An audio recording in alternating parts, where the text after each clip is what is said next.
Okay. Hold on.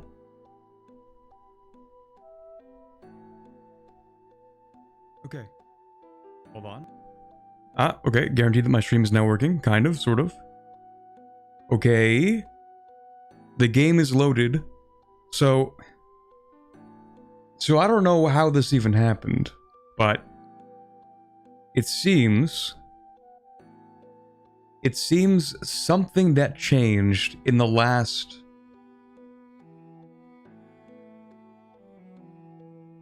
18 or 19 hours now forces me to run OBS in administrator mode just to stream EU5. And I don't know why, but that is now the case. Alright. Noted. Alright, okay, sure. That's cool, I guess. Alright, so the stream works now, that's good. So you guys can actually see the game. Hold on, I have to open up chat again now. Let me open this up.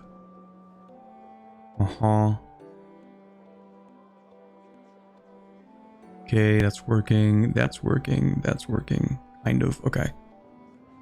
Well, at least the stream is still working, at least it's still stable. I had, in the brief moment where I was trying to reboot the stream, for some reason OBS required me to do the stupidest thing imaginable, where I ran it as administrator, and then it's like, hey, I know you just signed back in to restream, like, you know, 10 minutes ago, but we're gonna have to make you sign back in again.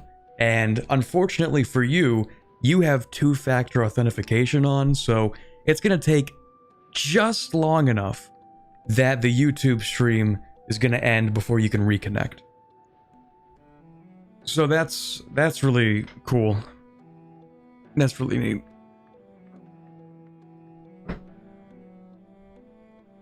Okay. Can never be the normal start to a stream. Both simultaneously, we are early and late to today's stream, but I guess that's how it goes.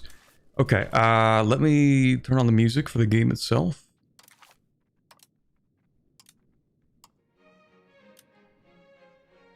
Hopefully that's not too loud. And then I have to now delete the old version of the VOD. Which is cool. There it goes. Alright, and I have to do the same on Twitch, unfortunately. Video producer, and then we go here, and then we do that, and then we do that, and then we do that. Or we do, this, actually.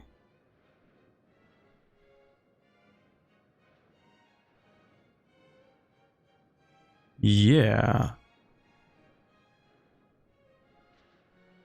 Okay. Alright, stream is now up and ready, and I simply need to tell everyone what the new link is, because the old link is gone. Hi, Aldra Hill. Sorry, I mispronounced that. It's been a long morning. Alright, new stream link. Hold on.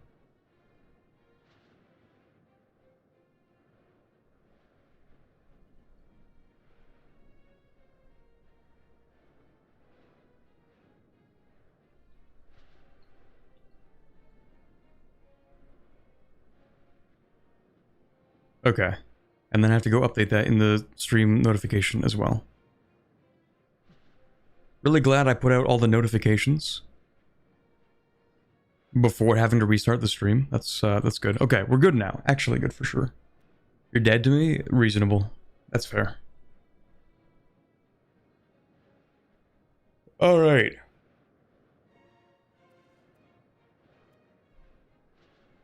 Normal streamer start. True. True. Have you been experiencing the BBB?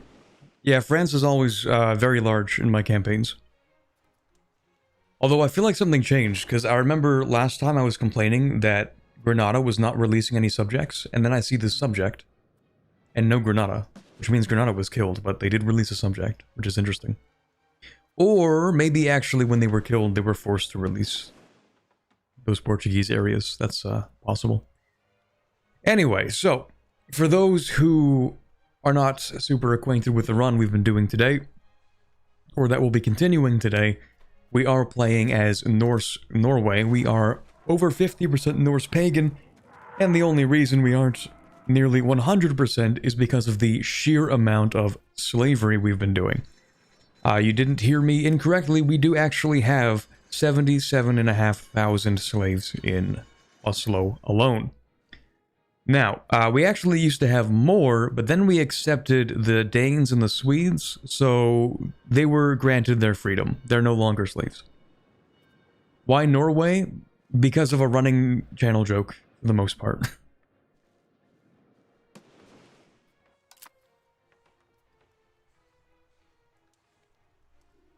So, we have all these subjects. I did kind of change the way that we look on the map. I think this looks a lot nicer, to be honest. Looks a lot more like EU4. But then you zoom in and it's like, oh, okay, we actually have a bunch of subjects. So, this is the way that it looks from the outside, which is quite nice. But anyway, I think when we left off, we were actually trying every possible thing we could think of to make this settlement 5,000 pops. And we did, turning it into a town, which was necessary to make a market, and then we're going to release a subject up here. You independent yet? I mean, not just independent, but we kind of rule over a lot.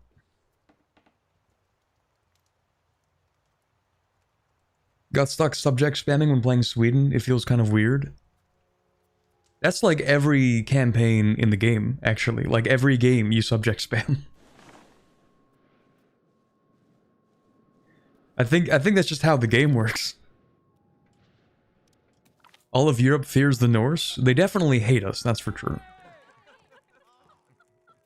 We don't want that toll castle, and we also don't care that much about the legitimacy, to be honest. That's fine. So yeah, our plans here kind of depend on the antagonism, which is notable. Yeah, this is pretty bad. It's not that bad, though. It could be worse. It's just like Volgast and Sweden. I feel like we could invade some part of the Holy Roman Empire. Oh, we definitely could, too. I'm thinking about it. I'm really thinking about it. Actually, it would be even funnier to try and fight Poland, but maybe that's a bad idea. Because it would be nice to just sort of have, like, the Baltic Sea as a lake. I think that would be nice. We don't actually have our truce with the Teutons anymore. This is actually the Livonian Order. Not the Teutons. Those guys are like one location over here. But they do still own this area. Actually, that introduces another question. Where are your subjects? Oh, here. Okay, yes, you are not loyal at all. I wonder if there's a way to get them to become independent. And then we don't have to fight Bohemia over this.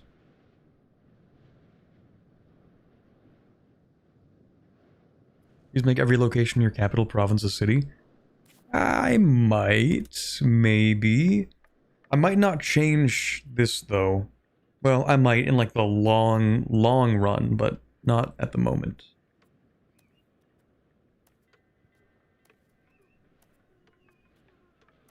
I might. Let me actually check the proximity. Well, it does have good proximity. I might, maybe. We'll see. Can you say Grügen? Potentially. Probably not. Well, that's just because these guys are allied, and I don't know why... What's up? Are you allied to each other?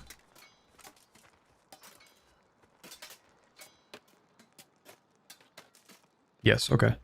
Lower Bavaria, also allied. You just have like 7 alliances?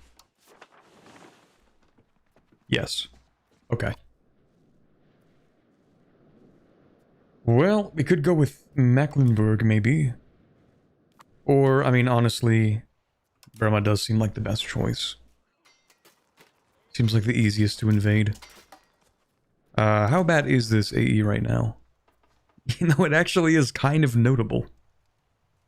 But in a year, it won't be, so... You know what? Actually, did I just finish this war with Norway? Was that, like, just right now? Not Norway, Novgorod? Or do I have that CB still? I don't remember. No, we just finished this war, okay. And then Smolensk, yeah, I still have a treaty with you. A truce. Okay, we'll go after you then. I just don't know what CB I can use. I guess it's only religious war? Yeah, that makes sense. Okay, start with the spy network. Then we'll get around to that. Oh, also, we are going to be enabling that same thing that I enabled in the Greenland game. So over here we have the open debug button. That's going to allow us to do this. We type in the word tweak, and we search for render, and we're going to get rid of this. And then we can turn off debug mode. And that lets us run the game much faster.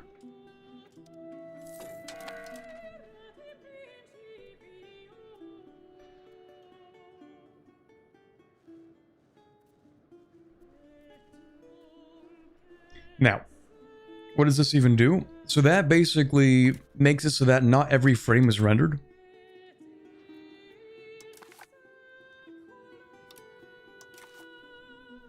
I'm not like a professional understander of the code of EU5, but this basically means like the game is not going to render every single frame.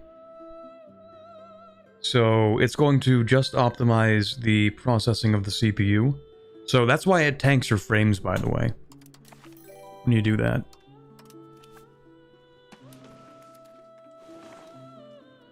But yeah, so now Speed 4 runs even faster than Speed 5 did, I think. It'll run faster but worse, kind of, yeah.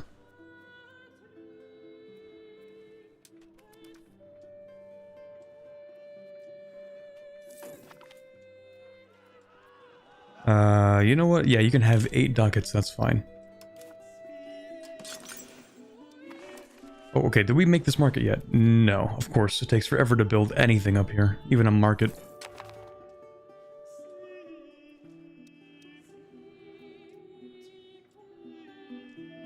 Never mind. I was gonna say, I wonder actually if changing that setting affects... Oh, dude, 1 day in the parliament? Negative event? That's cooked. We'll do this. Anyway, I was gonna say I wonder if that affects the way my model runs. But no, it doesn't seem to. In fact, it might even make it easier on VTube Studio. But yeah, we'll wait for that to finish. Coalition, schmoalition, it's not real. Okay, new market. And this one is still horrendous. There's still, like, no access here.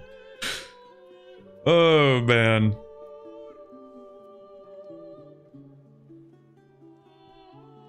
I might have to make yet another market, actually. I might make one for Finland. I think it would be reasonable.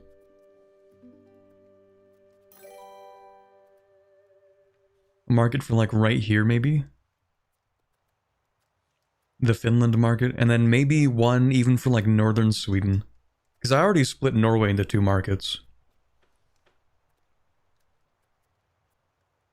And I don't know if I want to make another market here. What's the access in here? It's like just above 50%. It's not great, but... Let's see.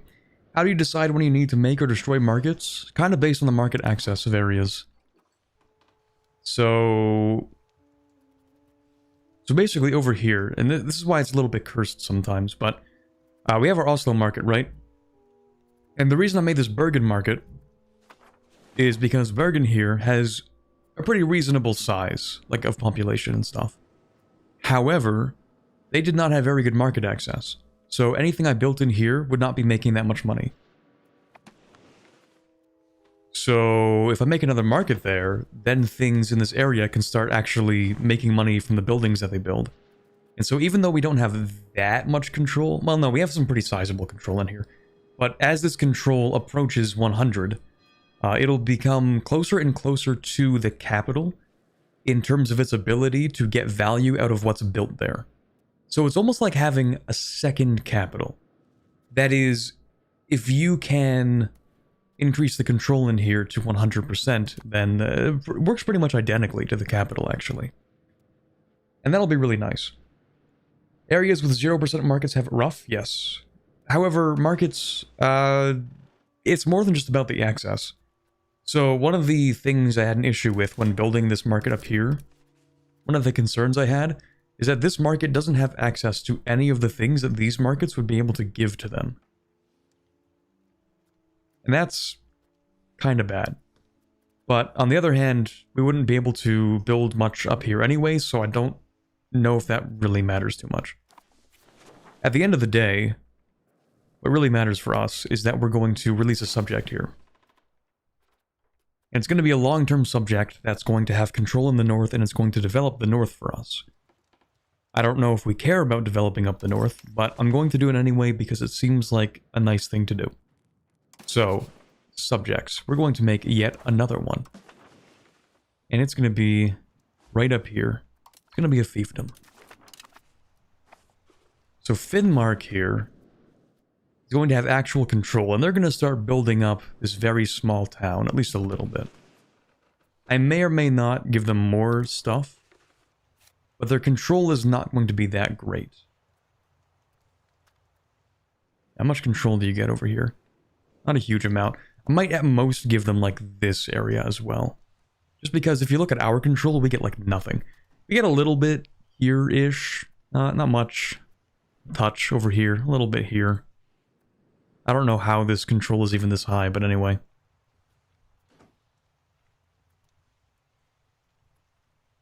Thoughts on bailiffs. They're decent. I would build bailiffs in areas where you have like a really good RGO that you want to exploit.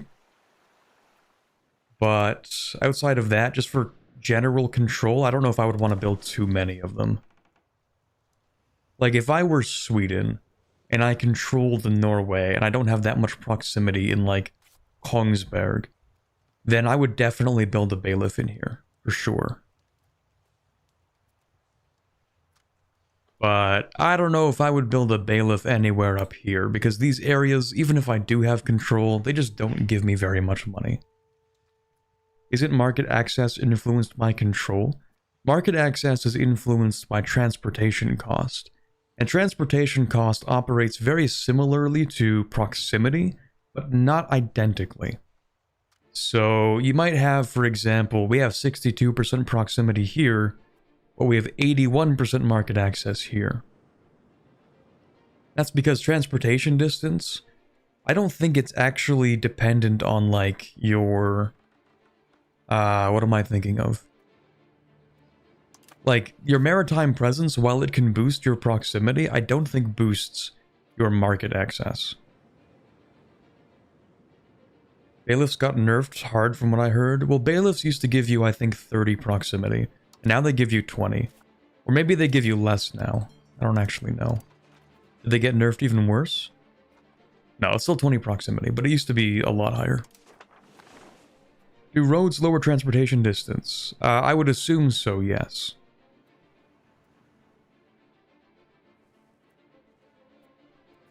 So maybe if we can get roads around the entire country, maybe, but I don't know. I'm not trying to build too many roads because all of our money, all the stuff that we really care about, mostly comes from us just building up our maritime presence. Naval presence, whatever it's called. Bergen or Nidaros are good choices for a second market. Yeah, that's true. I like Bergen. I think a little more than Nidaros, but there's a non-zero chance of me building yet another market in there, actually. Because this still has... What? Hold on. Yeah, it still only has 40%. 44%. So there's a chance it might happen. Anyway, Finnmark. Actually, I'm going to assign you this to deal with for me. Yeah, your proximity's not going to be good over here, but it's going to be better than mine, probably. So, good luck with that. Have fun. I actually don't know why the proximity's so bad over here.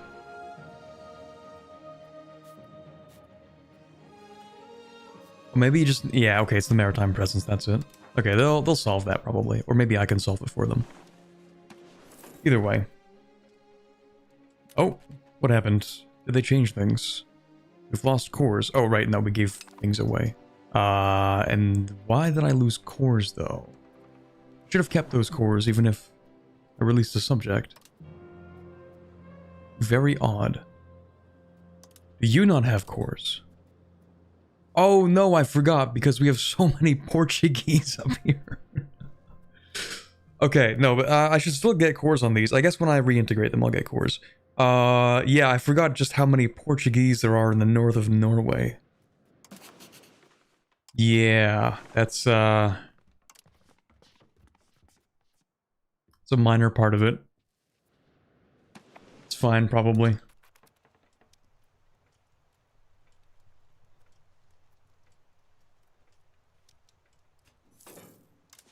Okay, so if we just focus on worrying about Bremen, then we'll deal with that soon. Lost cores because they're no longer majority Norwegian. Yeah. That's pretty reasonable, actually. Hopefully my subject, actually, will culture convert.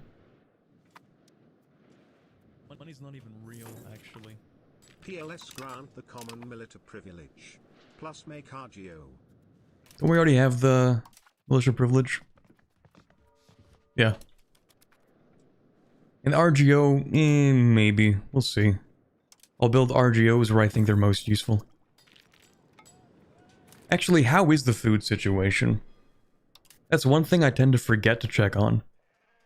Food is really good in the Oslo market. Okay, but is that because we're importing or because we get a lot of food? That is because Malmöhus is the breadbasket of Scandinavia. Where is that? It said it was in Scania.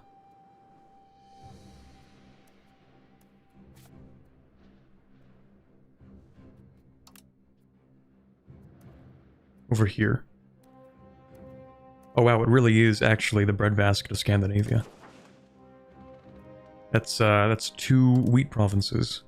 And a fish province. It just produces food, actually, that's it.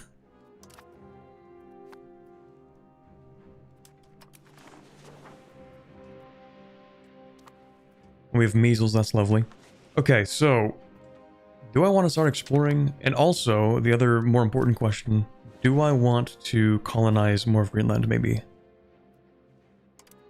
I don't have the distance to colonize Greenland. That's actually super funny. Never mind.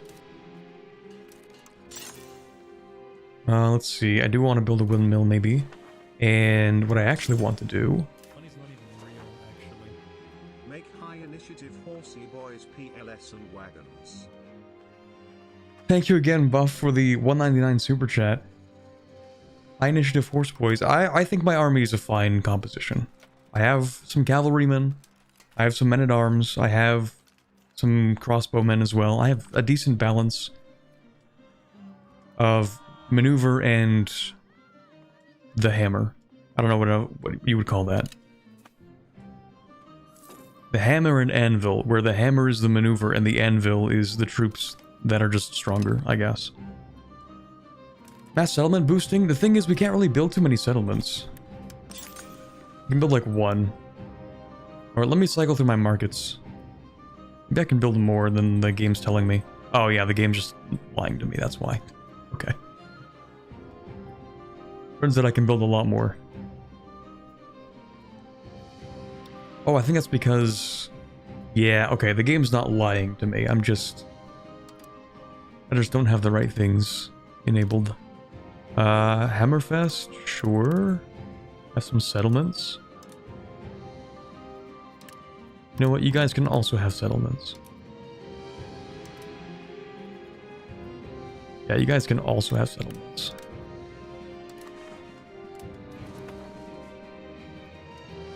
Nobody gets to have settlements. Oh, because it's January. That makes sense. Can't seem to put a hospital in a settlement, and I'm never sure why. Well, a hospital can only be built in a town or a city with 20 or higher development. I don't know if I have an example of that. Yes, I do. Okay, so this is a town, right? But we can't build a hospital in here. Why? Because its development is 19.75.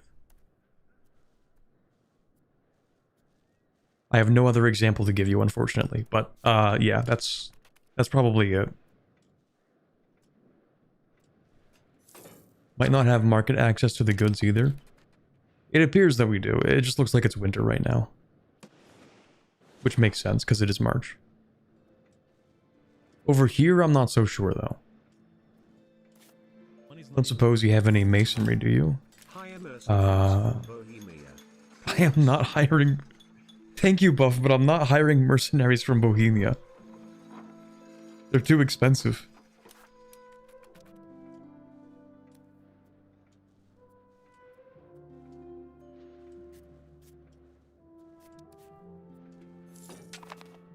Wait, is there no stone up here? I thought there would be nothing but stone up here. That's crazy. Okay. Do you even have... You kind of have stone in this market, sort of. That's the best you're gonna get. We out of rocks. Somehow. Corland is upset. Skill issue. Maybe I should be nice to my subjects. I do also need to convert them more. Did I convert you? I must have. Schleswig, did I convert you? No? That's crazy.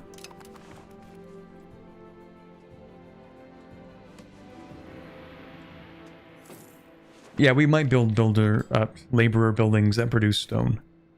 But I feel like the access in this one province is just barely enough. Okay, education of the elites. I think we want education of the people. Because we're cool like that. I love literacy. I want my population to be able to read. But not read too much, because then they might get funny ideas about the monarchy, and that would be bad. But, like, they can read a little bit. What do I want here?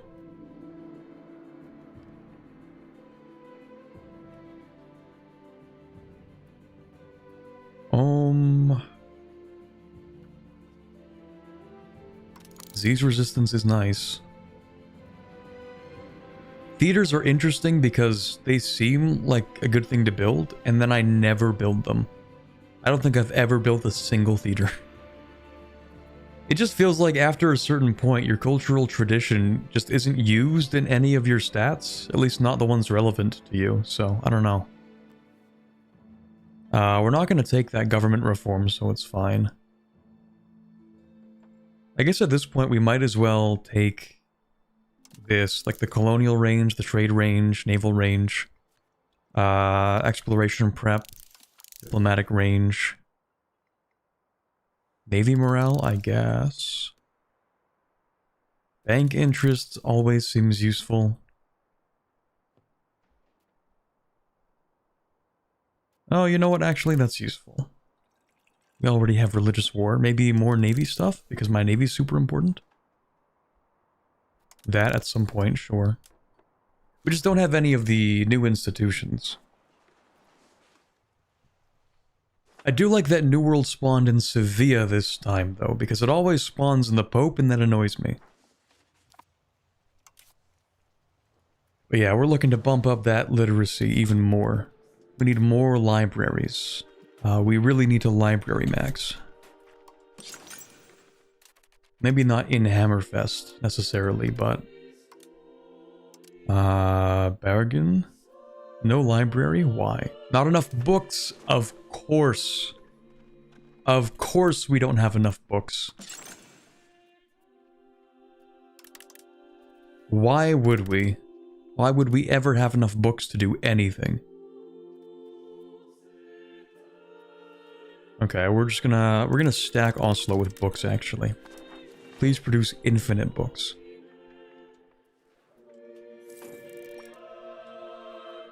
You know what I really want in Oslo right now? Oh, we can't actually build one. Shoot. Well, I want granaries, actually. Maybe I'll max granaries as well, but what I really want in Oslo is a construction sector. I don't remember when I get that.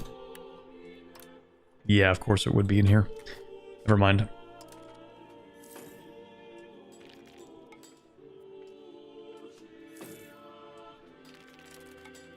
Let's get you in charge here. Recent control in here. Yeah, okay, that makes sense. Not too many uprisings, that's good.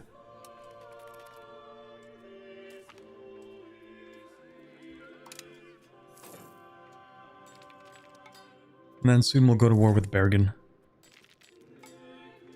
I do like how much money we're making. Although I feel like the game was updated and... Well, when it was updated and I was playing Greenland, it made my estates happier, so... we can tax them for more.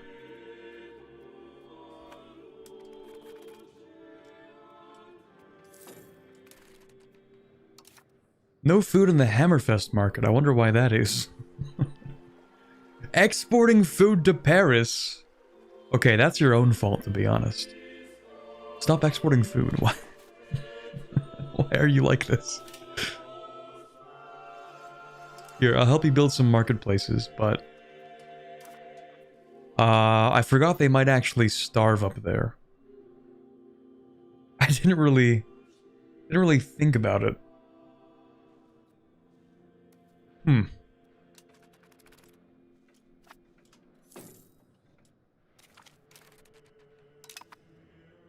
Barrack market? There is indeed a barrack market.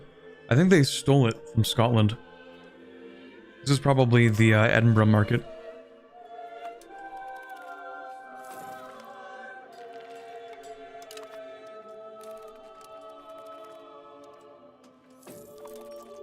Alright. Religious war. We will go for Holstein. And then hopefully I don't get the wrath of Europe descended upon me. Also, let me know if the music is too loud, because it's super dynamic in this game. So it can range from being inaudible to literal concert levels of volume.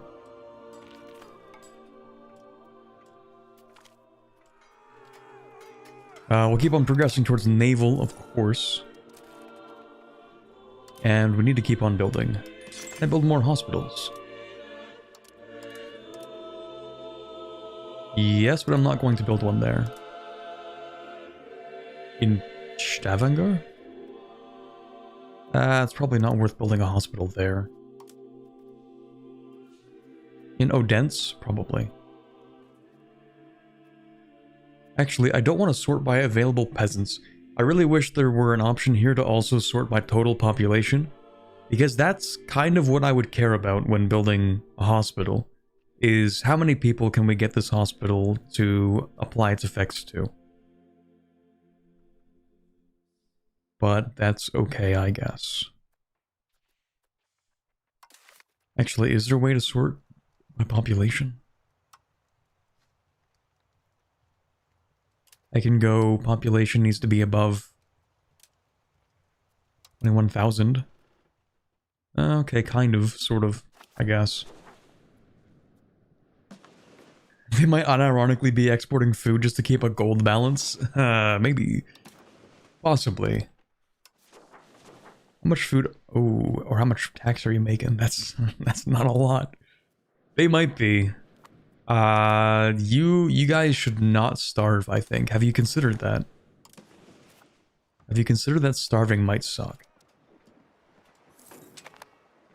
They actually make some pretty decent food when it's not winter, so I feel like they're actually just complaining over nothing.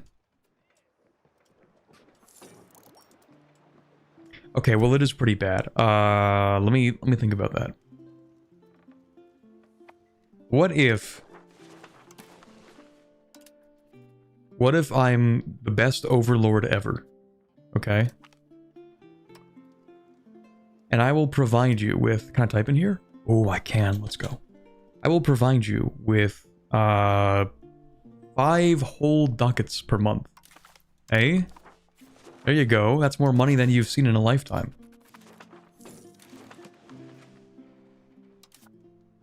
I may be making 200 per month, but they only get 5.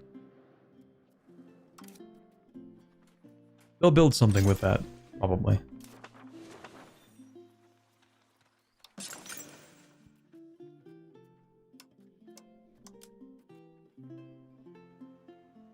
Let's keep on trying the different markets. No, it's fine now. Is there any way to stock food for winter? Yeah, so that's basically what the market food stockpile is. It is specifically like stockpiling food for winter. And I've just given them a marketplace. What's this? That's fine. I gave them a marketplace, so in theory, when they're trading, they shouldn't have to trade away all their food. Ideally. But they're not making a horrible amount of food. What's interesting, actually, is that our one province here is making a lot. What is this? Nordland. Okay, well, I guess we can actually supply them with food, can't we? Because we have a decent number of peasants here, so if we keep on expanding the fish, then we don't make much money, but it does supply them with food, so I guess that's worth it.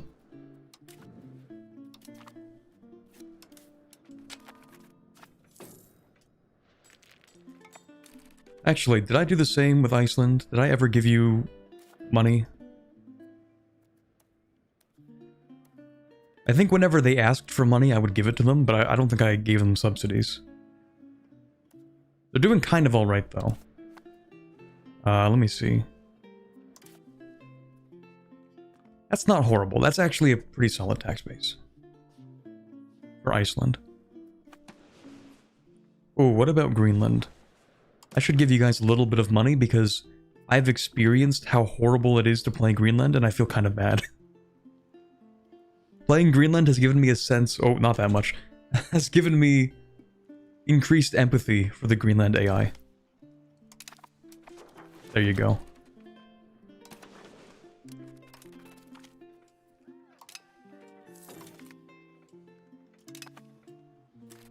Although I am going to enforce culture. Stop being Portuguese, thank you.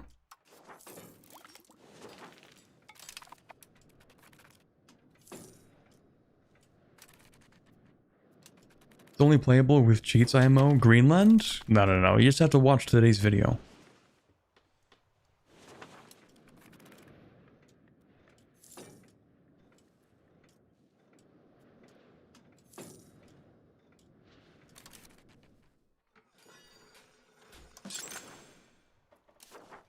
Let's see, what can I actually build? Let me go to my...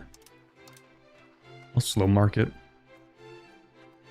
That is one thing that I'm not a huge fan of, and I actually don't know if I can change this. Like, what if... Hear me out. What if I want to build something, but I don't want to sort by market? How do I do that? I think the answer is that I don't. But... I would like that to be the case. Somehow. Oh, wait, I'm dumb. Ignore that. Anyway. So, right, anyway, so we're just gonna build things this way now. That's crazy. That's crazy how that works.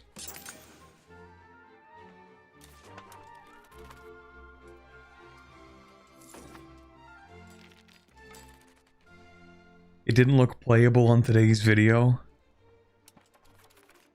Playable might be a stretch, but it definitely exists, and you can play it. I also need more armories. More. I need you to die in a trench in Europe.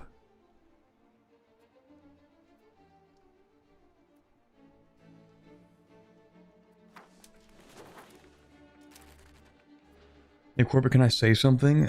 What is it, Buff?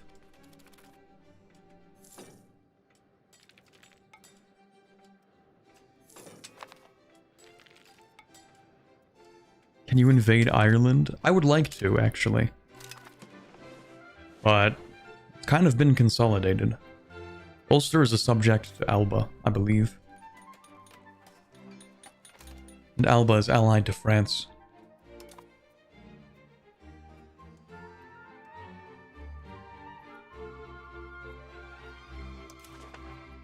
Also, what does the Parliament want? Well, you know, if I decide to increase the number of sailors and dramatically scale up the navy, I might actually be able to contest France. It's not as ridiculous as it seems.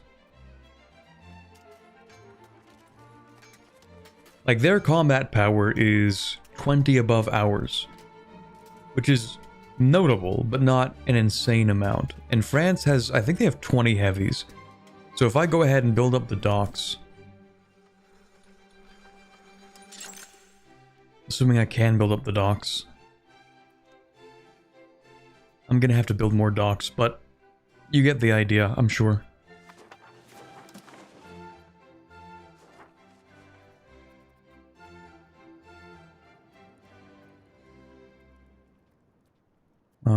What do I even want here? Do I need to take anything from the estates? We want this, that's fine. We actually need the nobility to have a little bit more satisfaction. In fact, I'm going to tax you slightly less. Slightly. Clergy are fine. Burghers, do you have anything that's decentralizing me? No, the burghers are fine. Commoners? Yes. Okay. You are decentralizing me. I don't really want to do that. Although not dramatically. Privy Council. Ooh, right, okay. And then commoners in the administration. I might remove that, actually. Because I only got commoners in the administration because I didn't have enough people in here. But then I check, and there's actually no commoners in here anyway. So unless I can find a commoner somehow, hold on. Country. Where are my characters? People? Characters. Let me sort by... I can't sort by, like, the faction?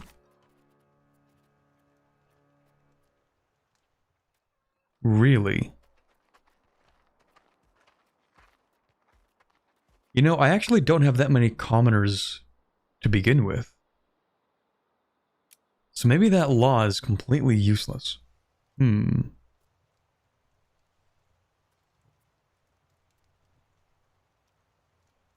Make lumber mills and expand lumber RGOs? Well, yes. I feel like we have decent lumber right now, don't we? What even is the price of my lumber? Down 13%. Yeah, we could reduce it more, maybe.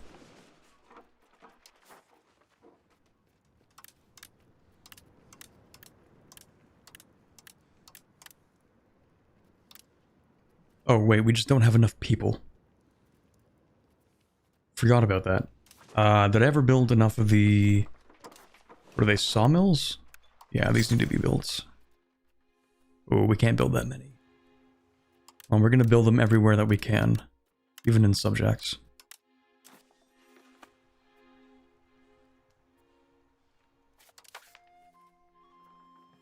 And then, you know what? How bad is this going to be for you?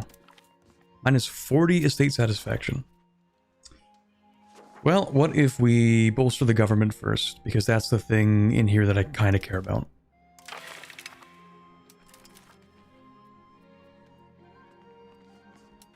Why does everybody hate institutions? Never mind, I don't care.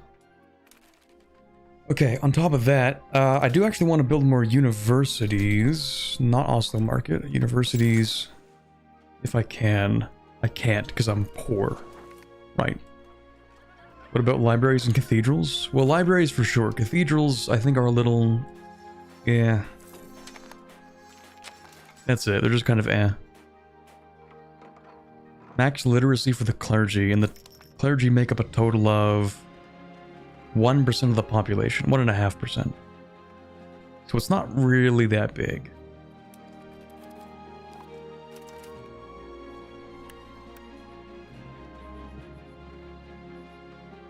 They do give pump conversion speed, though. I'll give you that.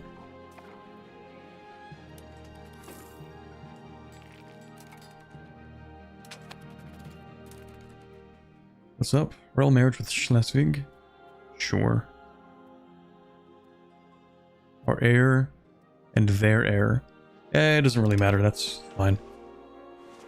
Poland, what?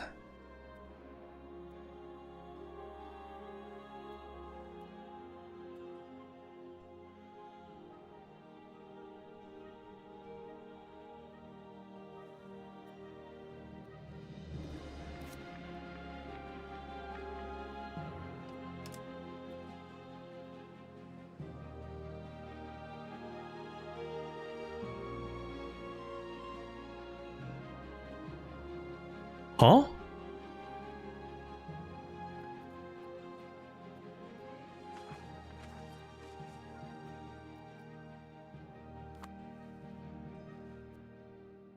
You can't have shit in Scandinavia.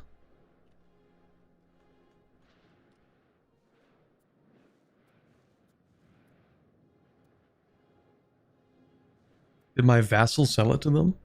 If vassals are allowed to sell territory, I might crash out. What? Was Finland your vassal? No. Where did you come from? And why are they griefing Sweden?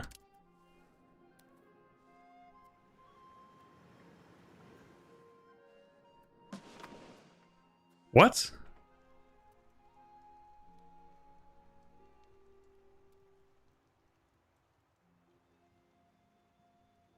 Finnish revolt? It would be insane for this to be a successful Finnish revolt. But just these 3 locations. Is it an event? I have no idea what just happened here. I couldn't even begin to tell you what just happened. Also, did I get my CB on this? Yes, I did. Okay, I should go to war with these guys. Before I do that, though, actually, I might expand my core military slightly. Oh, right, artillery. We love artillery. I should build it like this, actually. Oh, that's fine. That's fine.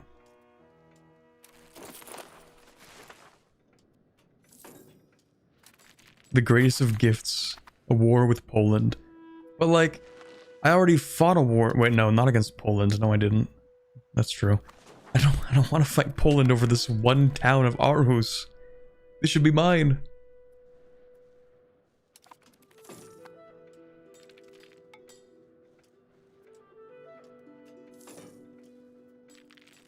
You winning, Corbett? I feel like I'm winning to a decent degree.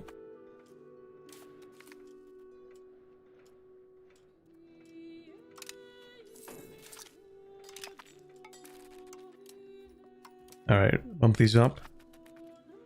We're gonna get some more manpower as these actually finish being built.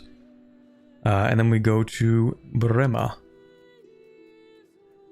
Now, in terms of ships I can use to fight, how many do you have?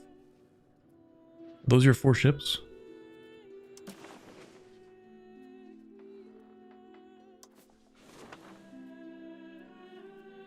You have no ships. Okay. Milan, I'm sure, has ships. Trier definitely does not have ships. It's fine, they're not going to do anything. Alright, religious war. We shall begin. The composition's probably fine. I wish there were an easier way to look at all of your units. Like, you can look at them at the top, but I kind of want to see this, but without having to scroll, you know what I mean? I don't know if they can make like a condensed version of the formation screen, but...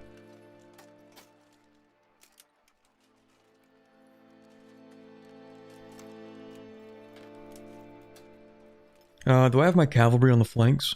I better. 2 cavalry. 2 cavalry, it seems. Okay, nice. I feel like... Oh, no, never mind. That makes sense.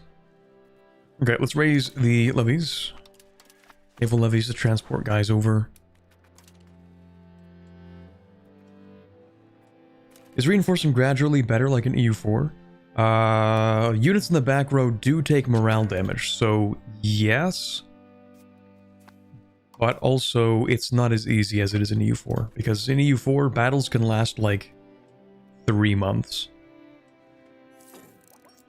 And so, you can just trickle guys into that fight over the course of like a year if you want to. In EU5, it's not as easy to do that because of how quickly battles resolve. But like, it would work. The thing is, you just have to make sure that they get there fast enough to actually, like, you need to make sure that either you're reinforcing with high initiative troops that can enter the battle sooner, or with troops that like just get there early enough, and maybe they don't have a high initiative, but they can reinforce in time anyway.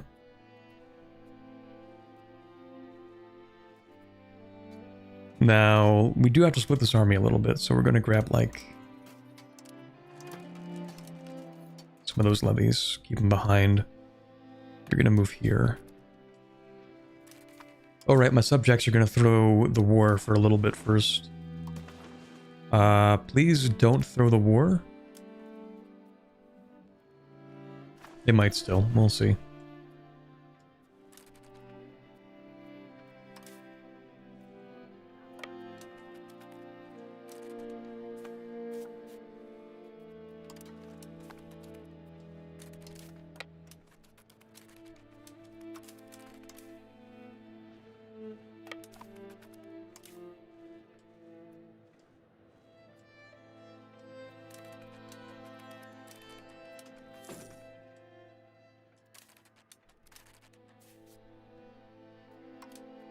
Okay, so we need to control this area.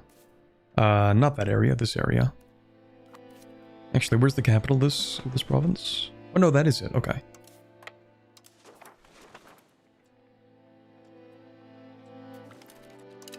Oh. Sorry, didn't see you there. We could actually ransom these, but they always give you about 3 nickels in total.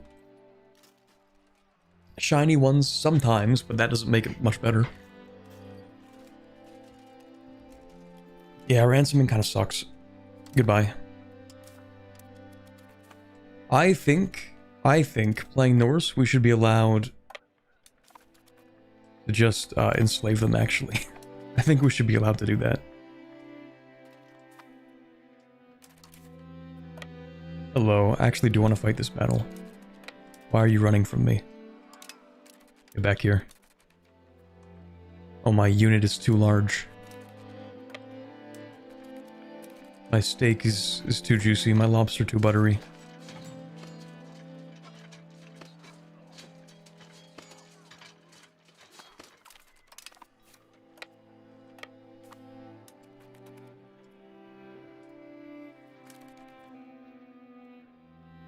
Build a fort on both sides of the strait? Potentially.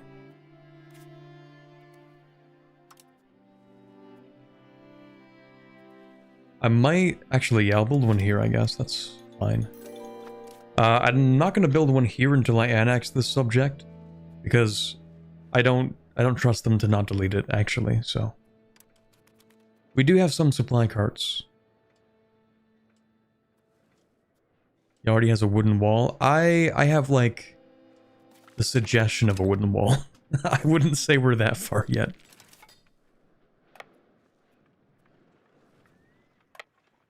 What do you have in this army? Some chumps. Our commander is... Oh no, our commander only has better stats, while theirs has worse stats. The agony. I know it's because of the total difference, but the diplomatic one I think doesn't matter as much. Well, let's see here. Yeah, it's mostly just total morale. Well, initiative is something, I guess.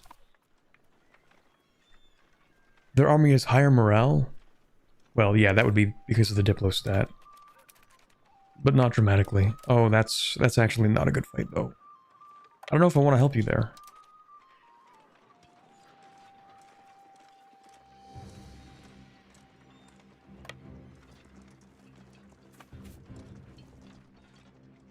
Oh, wait, no.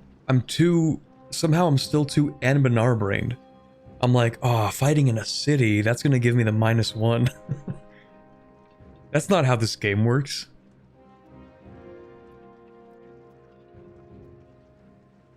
Yeah, it's literally just a flatland. It's fine. I can just fight them.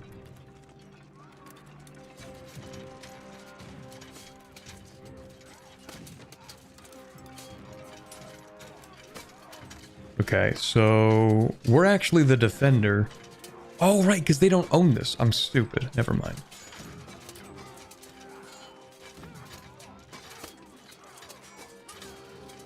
Although, yeah, we need to keep on sending the guys in. Fortunately, we still have fresh reinforcements to send in while they've just put everything on the front line. Hopefully we can crush the, place your bets. I'm thinking their right flank is going to fall first. No, actually it's going to be their left flank. I lied.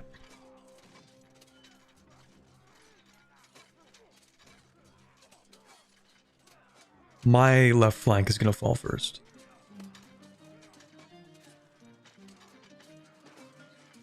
Their center might crumble, actually. Oh, okay, there we go, and... they are cooked. Although we did lose quite a few troops anyway, but still.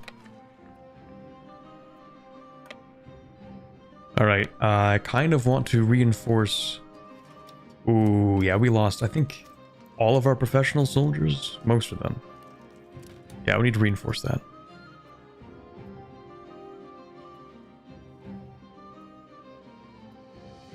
What is Milan doing up here? They're trying to help. They're putting in a valiant effort. Oh wait, I actually can sell those prisoners into slavery. That's crazy. What do you know?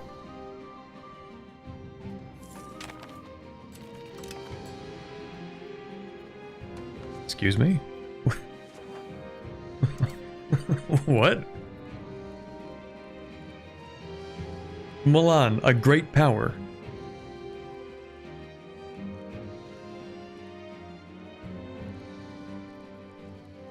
How did you even do that? I'm not even a great power. What? Wait, are you the Holy Roman Emperor? Oh, okay, never mind. No, that makes sense. That's reasonable.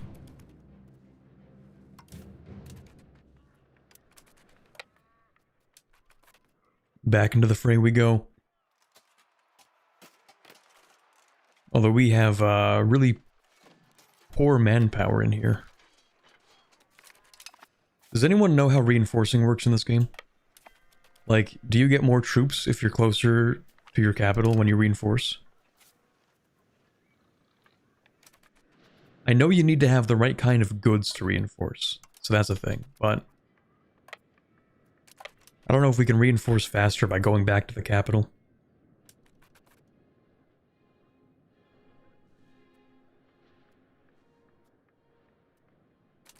I don't think it matters as long as you have food access. You or your subject's territory? Okay, we're gonna stand here. I'm gonna let my subjects siege that.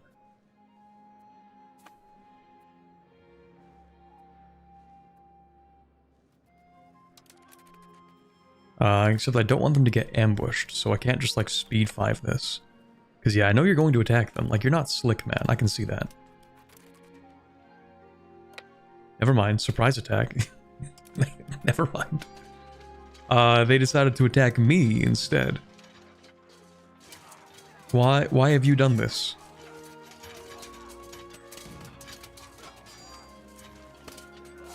Now, was that a good idea?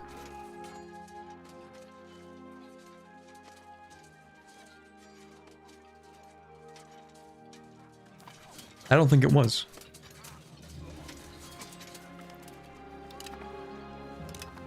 Okay. Anyway, let's just make sure that we are back in Allied territory to reinforce. Please, there we go. Oof, that reinforcement is slow. Don't we get better reinforced speed? Isn't there like a tech for that?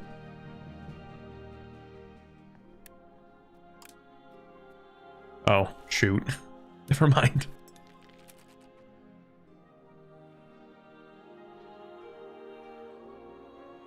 Full supply depot? I don't think we need one. The Iron Crown of Lombardy shines. I think it should shine a little less, maybe.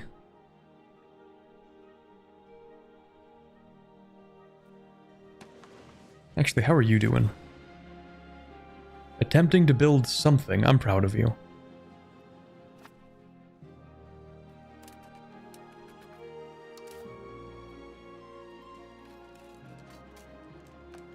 $13 join each month.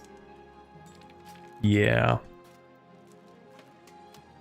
Reinforce speed, full access to goods, 10%, base is 25%, I see. Wait, base is 25%? Do they mean a quarter of the entire regiment? That does make sense, actually. Fine, you can have that. That does actually kind of track. Because we get like 13 per month and there's 50 total. The base amount is a quarter of the regiment each month. That's actually faster than the base reinforced speed of EU4.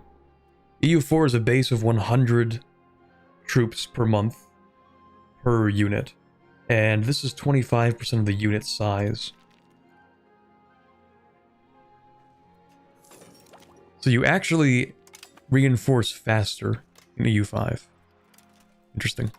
Alright, we do have some guys we're going to send over there. We don't have a blockade here, do we? No, we don't. Okay, I'm going to get my 5 heavies, which are normally just helping to protect those ships. But those 5 heavies are going to blockade.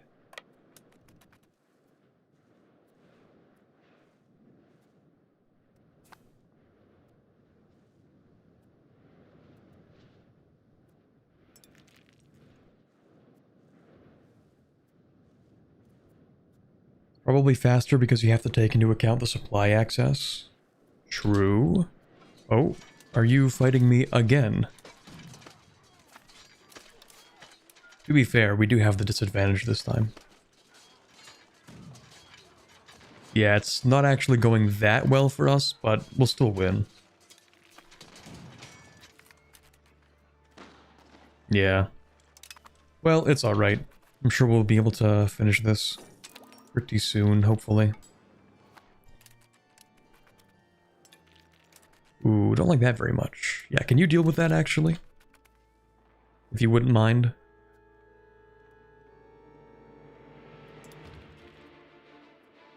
Thank you. Now, what do we want? I think I just want Holstein, actually. Well, Holstein in this. Border Gore. How bad is that? Yes.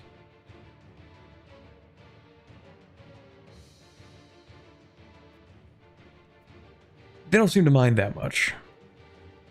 I don't think I'm going to vassalize them. I don't think that's on the menu today.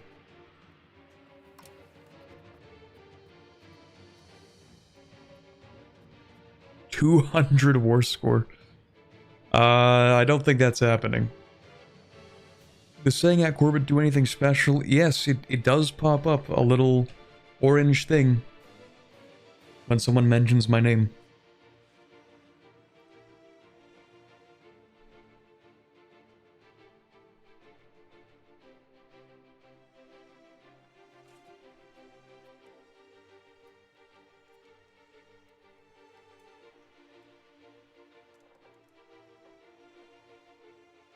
Describes exactly how much do they care about Holstein.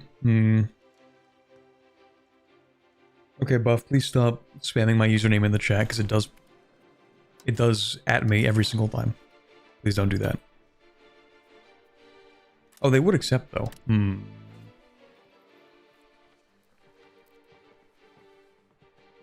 About on par with taking a single tree if the tree belonged to the HRE. True.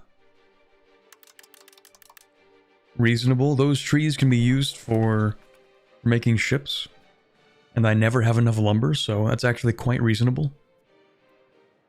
I'm also not going to assault, because if I don't need to, then there's no reason to. Does anyone know why vassals get extra disloyal during wars? Yes, it's because they raise levies, which changes their relative strength compared to you. Especially if you do not raise your levies.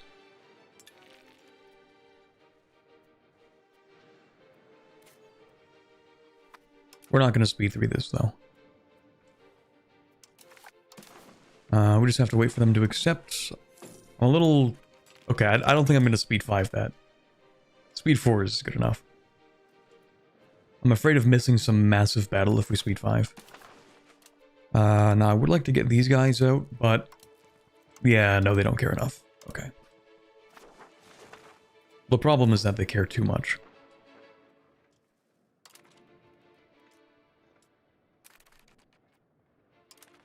Okay, subjects. Not sure where you're going, but... Alright, somebody go up here? No, they never go up here. This isn't EU4. That's actually one of the things I really appreciate about EU5. Is that you're not really going to get the whole, hey, let's abandon our country and walk to Siberia to siege 3 provinces. Like, that's not as much of a thing.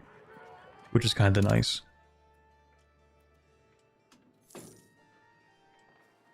You ready for a Poland war? I wouldn't say ready, but it's gonna have to happen. I don't want to fight Poland and Hungary. Poland? Maybe. Hungary? Maybe. Together? Hell no. I'm fighting the intermarium right here.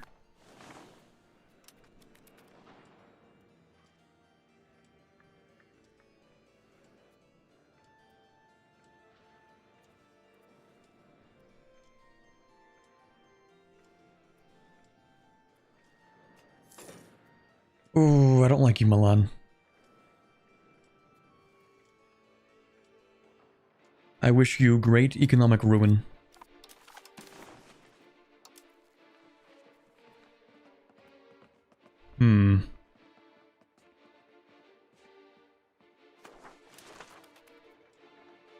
It's okay. We'll just siege this.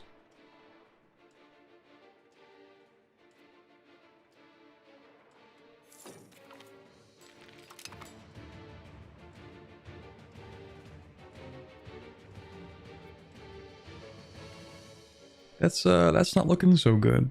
Hey, are you sure you want to stand there? I do appreciate you re-sieging the war goal, but you know, you're gonna die, man. Hold on, we got him. We'll save you.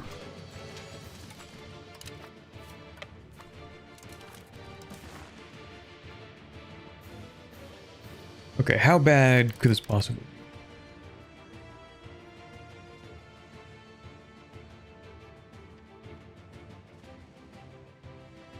It seems fine. I don't know.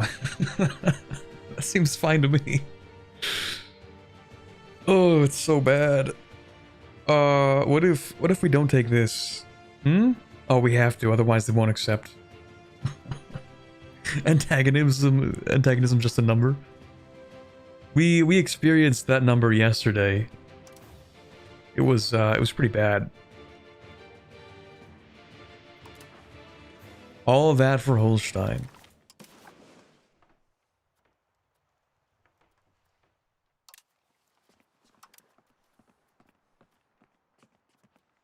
All that, and for what?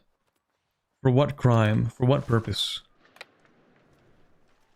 What is my crime? Enjoying a fine Holsteinian meal? A succulent Holsteinian meal?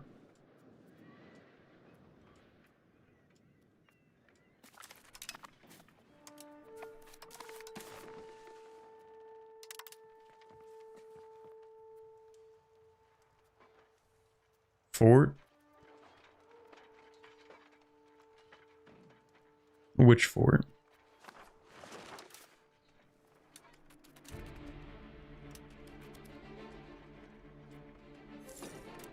I'm not taking Stada, if that's what you mean.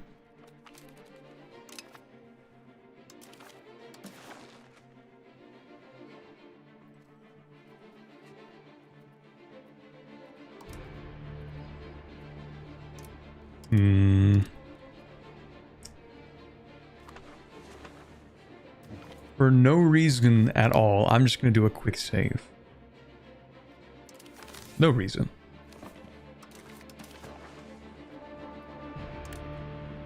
Yeah, I'm taking that. Now the question is, do I make like one Holstein subject? I guess I kind of have to, because this is a really big province actually. Like look at the size of this province relative to the other ones. I mean in terms of the number of locations in it. 1, 2, 3, 4, 5, 6, 7, 8. A lot. Over here we have like 4 in this one. We have like 5 in this one, 4 in this one, 4, 3 in this one, and then boom, 8 of them.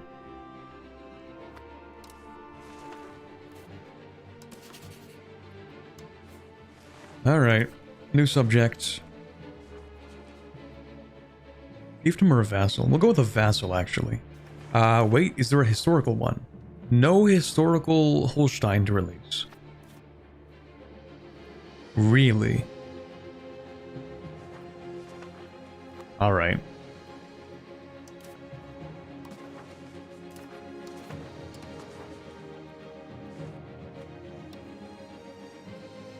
We'll go with the vassal mostly because if they get an institution, then I want that institution.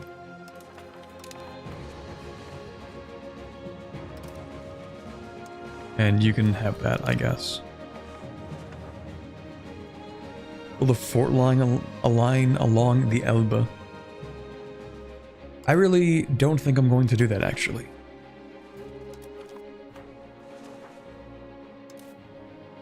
Because I don't trust my subject to not get rid of it.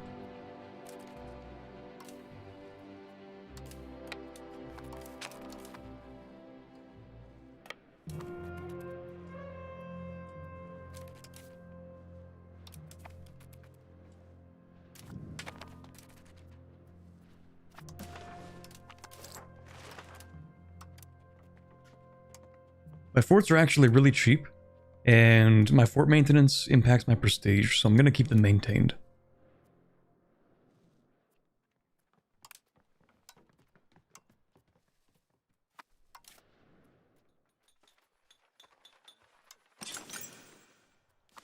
Okay, how are we doing over here? Still building books? A few. We are rapidly approaching the maximum number of buildings we can have in Oslo.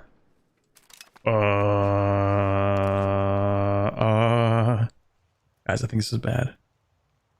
Guys, I think this is bad, guys. I think this is bad. I think it might actually be bad this time. Alliance with France? Hell yeah. We're so back.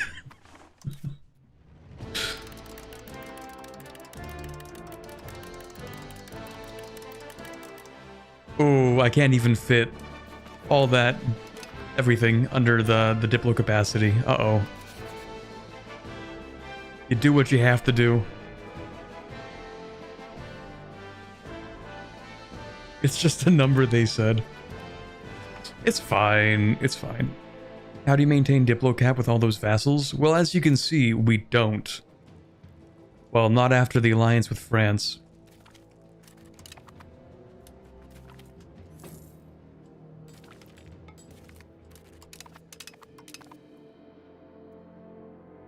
Ostjylland lost the province in a war against that Poland.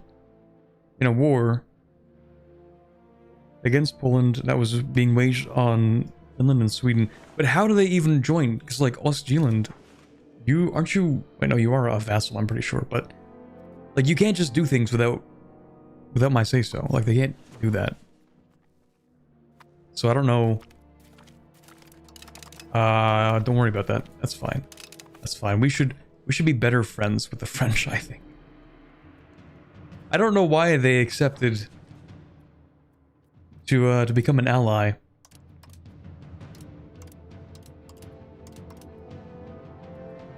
I'm trying to think if there's a way I could actually use to, like, secretly convert them to Norse. Because I think it would be funny, but I don't think so.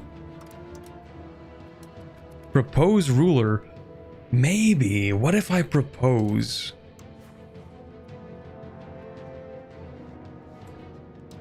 I wonder if there's a way to get them to change their air law. And then propose a ruler that's Norse. And then get them to flip Norse.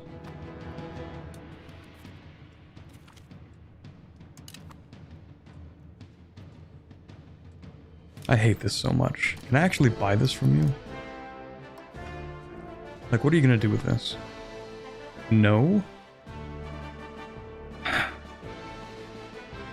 don't think they ever actually sell you a location. Unless they're bankrupt.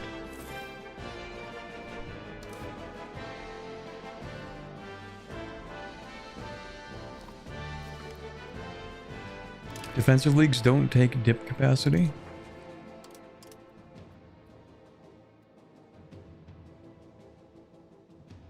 They don't want a defensive league. I don't know why they accepted an alliance then. Like, I was already the target of a coalition. But I guess they didn't care. Wait, what? The reasons to accept Norway is a likely target of a coalition increase the reasons to say yes. Do they hate the people who are trying to kill me? Is that it? Does France hate Poland enough to be like, yeah, we want to fight those guys? Could that be it, maybe?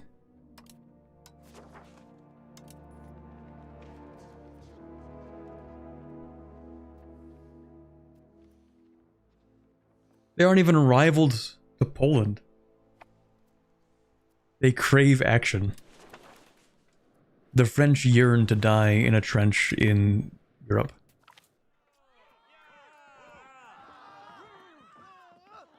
I don't really want to pay you that much. Deal with it. Oh, they might have also gotten a coalition. Let me check. Not really, but I could see the AI thinking about it. Because Aragon would be eligible. And so maybe they're not correctly judging the weight between this potential coalition and this potential coalition. Just join. Are you actually Norse? Yes. We are 53.5% Norse. And I'm trying to get my subjects to convert too, but they're a little more stubborn.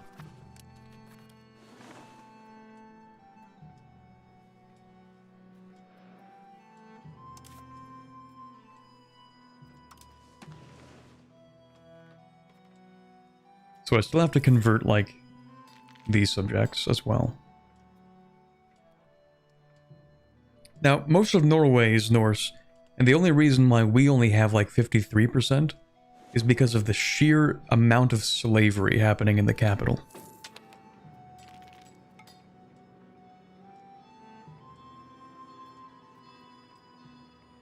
They make up almost 40% of the population. Build ships and forts. Make massive defense league. I don't think I'm going to be able to make a defense league buff. Thank you for the super chat. Ships are a maybe. The main problem with the ships is that we just don't have that many sailors. And the only way for us to solve that problem is to start making more towns. So that we can build more of these docks.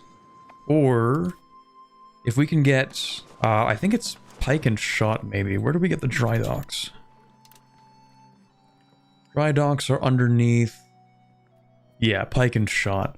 So if we can get that to spread, which is, where's Pike and Shot right now? Spawned in Cairo, brother. Okay, that might take a minute to get to us. But, oh, actually, Hamburg has every single institution. They're kind of goated. And my subject in Holstein already has Pike and Shot, and they're a vassal, so they should be spreading it to me. It's going to take a while, but we will get Pike and Shot. I just don't know how much faster I can spread this institution.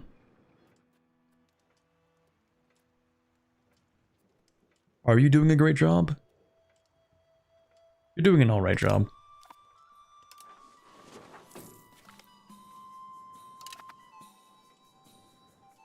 Ask them for knowledge sharing? Wait, what? Can you just do that? Oh.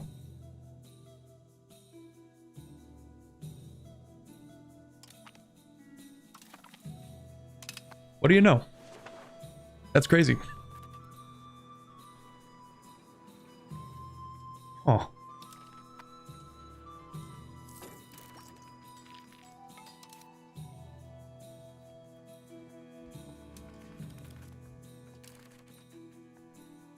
Yeah, the economy went from looking really good to looking not so good, but I think a lot of that's from spending on legitimacy.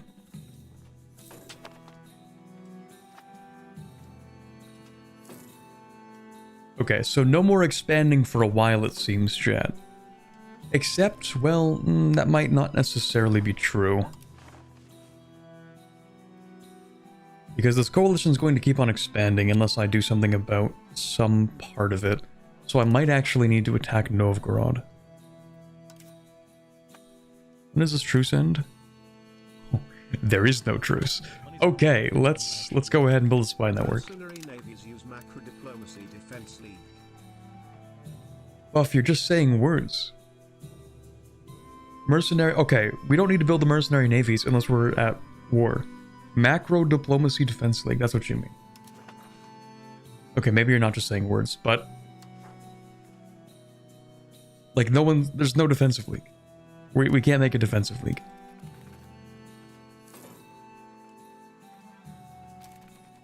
But mercenary navies... Maybe for, like, fighting, and then I'll do that, but that's super expensive to hire them at peace. Just to deter a coalition. I think France being allied to us is enough to deter a coalition. I think it's okay. Besides, defensive leagues are weird. Even if we set one up, we'd have to, like, vote on the defensive policy. And I've had trouble with that in the past. I do also need to change the way that I have this set up. First of all, I shouldn't be importing rice. I should be importing things that I need.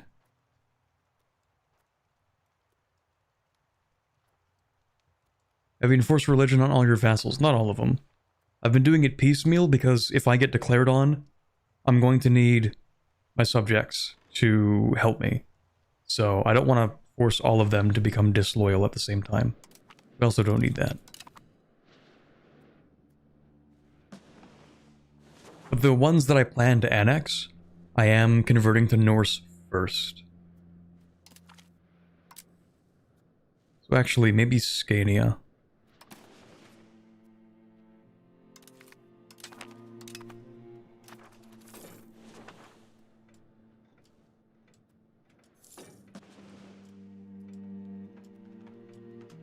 Windmill focus, and it's super weird how you get no CBs from it. Like Age of Discovery mill focus. Actually, I would like to see...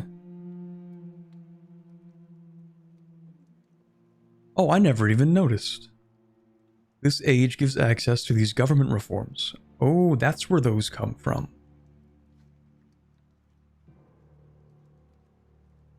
Oh, and they change a whole bunch of things as well. I should have known these, actually. Okay, so this... For all countries during the Age of Discovery, you get exploration progress, control impact on war score, expected army size.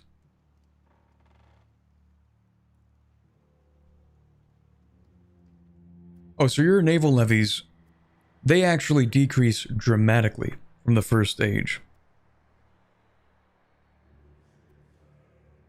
Naval levies decrease in size. Levy combat efficiency drops off pretty steadily.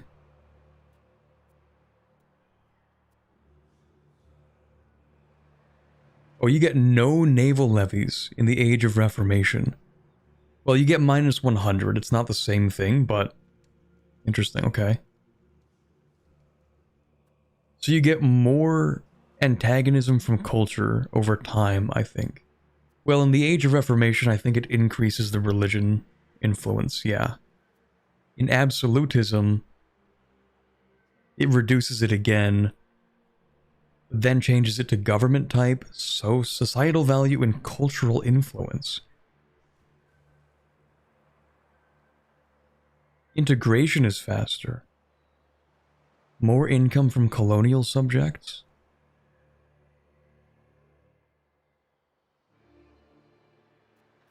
And then in revolutions, what do you get? Yeah, it's mostly government type in Age of Revolutions.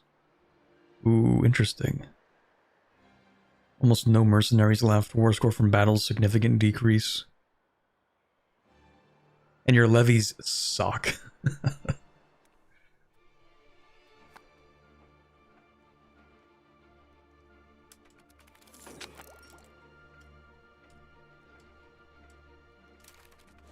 I will go ahead and build 5 more heavies. I can only build 1 in Oslo. Let's build a second one here. We need the money? Or I want this? I do like money. But what about my cultural influence? I think we want more of that.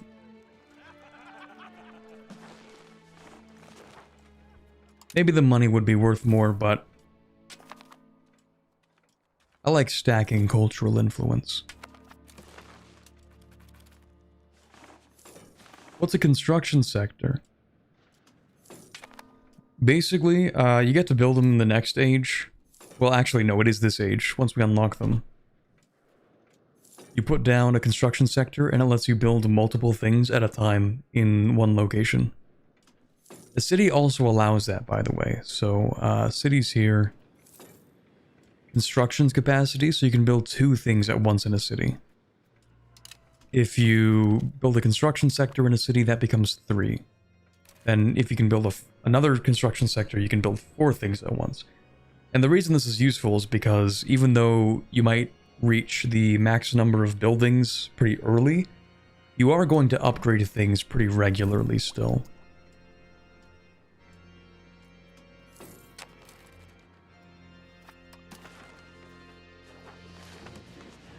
Another census, perhaps. Yeah, you know what? We will do that. We love population. Why not galleys? Well, I'm kind of thinking about the future of fighting France, and France is 20 heavies. Now, we have a reasonable number of galleys, but if I want to, for example, invade Scotland, which I kind of do, then fighting France is going to be a bit of an issue, because I don't think we get that many combat bonuses for galleys around here. There are a few of them, so there's like a Narrows here, there's a Narrows here. But... oh wow, that's convenient actually. Am I able to build a spy network in here and like get a CB? Yes, okay.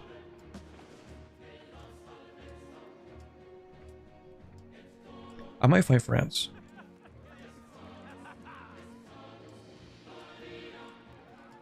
$13 heavies. 9 heavies.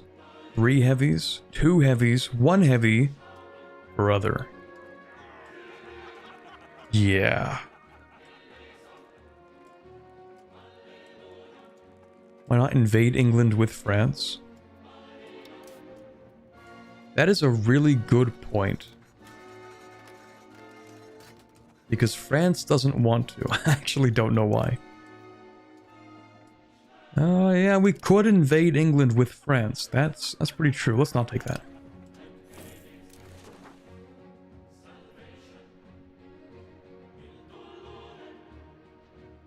Fighting to prevent the enemy from getting to your mainland, which means they'll have to go through the Danish islands from Jutland, which will mean an inland sea.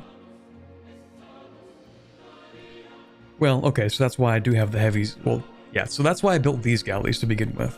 That's what these are for. I did kind of consider that to start with.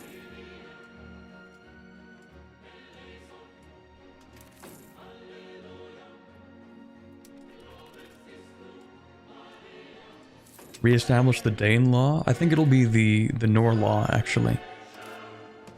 What's wrong with the Bergen market? Oh, is someone starving? That's unfortunate. Oh. Oh. Oh.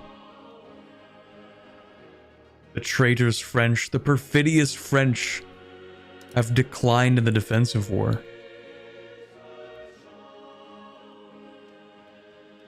Shit.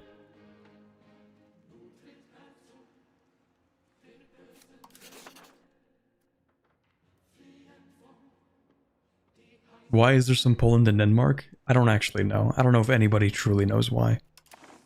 It's just kind of there. I think...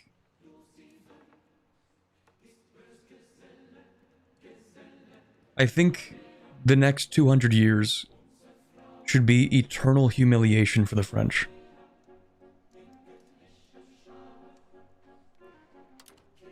I wish 1,000 years of plague upon the French lands.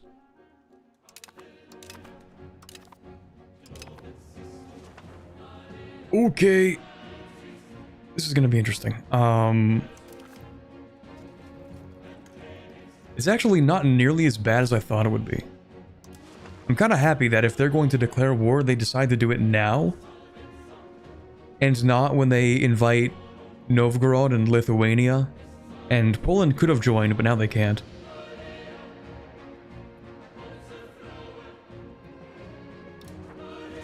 Not ideal, but also not the end of the world. In fact, we have kind of an insane amount of manpower. I'm going to aggressively expand the size of the army. But perhaps only temporarily, because it's going to become very expensive to maintain.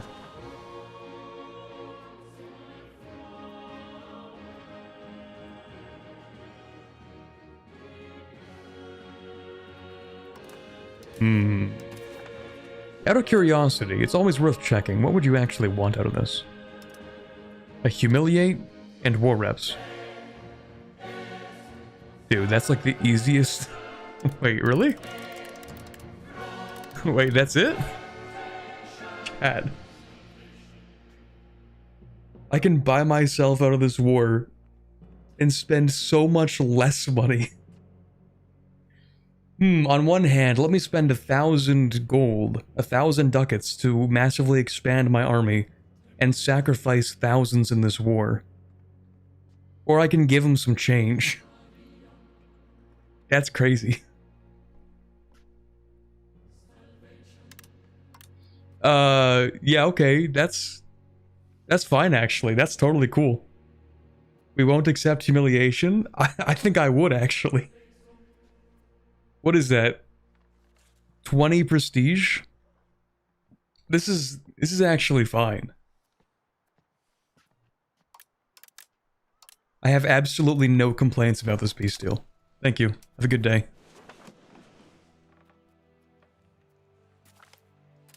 Oh look, the coalition's gone now. Yippee! Did it reduce the antagonism? If it did, it's by a very small amount. But then again, winning also would have the same effect. So it's not like that changes very much. Okay, that's fine actually, that's cool. It only makes the Swedish lands richer for when I take them.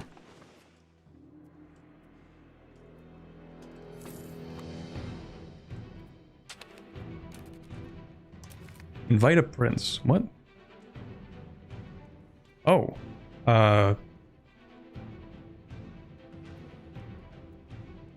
Yeah, sure, I guess. We saved lives and money from that deal. Now, to be fair, I do have to pay some money to Sweden, but like, that's not that bad.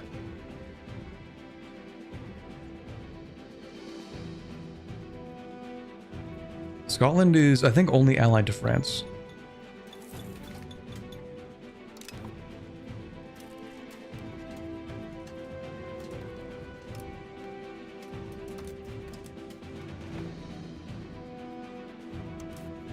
The perfidious French. France is at war. Oh, maybe that's why they declined. Oh, okay. You know what? That's kind of reasonable. It's because they're fighting Poland. I mean, it's not that reasonable. Still, screw you, but, I mean... France is still going to join the war. They have a guarantee, and they have 15 reasons to accept. They are in debt, and they do actually like me, despite their treacherous nature. Now, let's decrease our diplomatic spending.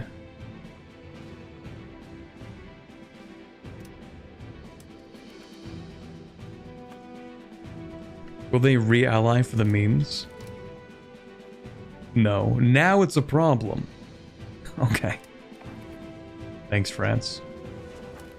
I'm still going to expand the army, though. Oh, actually, not just the army. I actually need to build transports now.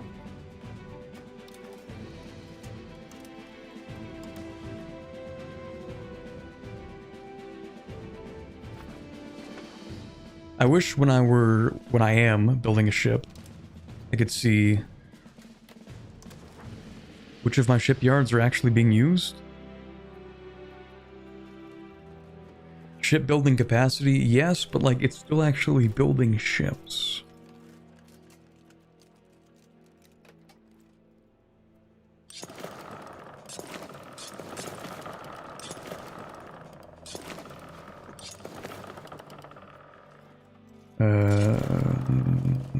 Eight, 9 actually. That should be enough. Maybe.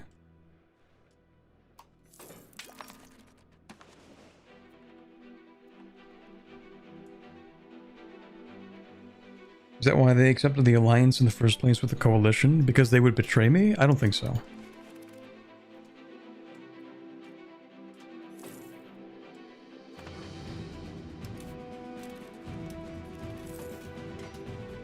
Ah, 17 reasons to accept. The what? Oh, brother. What the hell is this?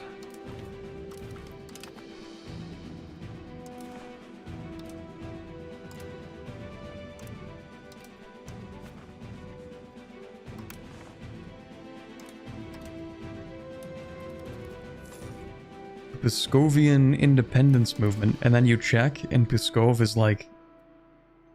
Oh, they're not loyal. Why doesn't that show up on my screen then? There should be a little pop-up that says, hey, some of your guys are not loyal.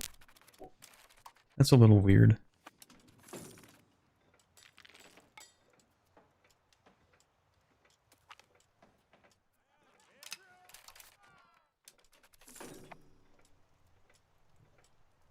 The heart? Yeah, like the little yellow heart that pops up.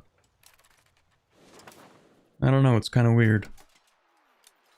What do we have in here? I feel like we need maybe some more infantry. Maybe some camp followers. It's always nice to have some more supply.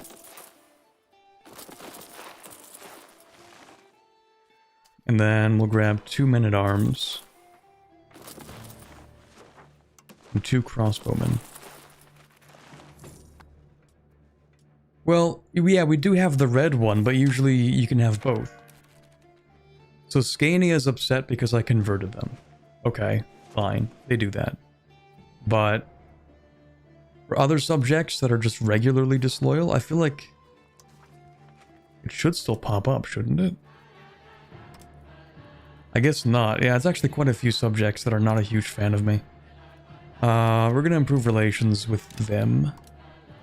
Even Orkney, A2 Brute. Oh, right, you are Catholic. That makes sense. Yeah, we'll increase diplomatic spending to make them happier.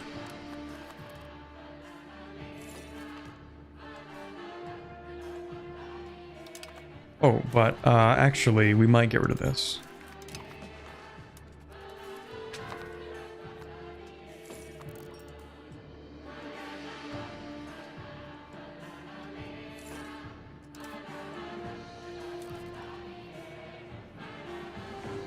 What was the control over here, actually? Nearly 100%? Okay, that's good. Any other good RGOs to build right now? This one here. Okay, music is too loud for me. It gets to a point.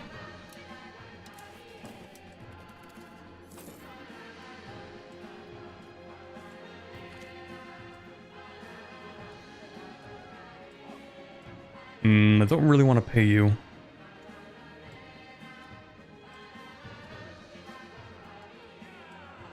You can live with that, that's fine.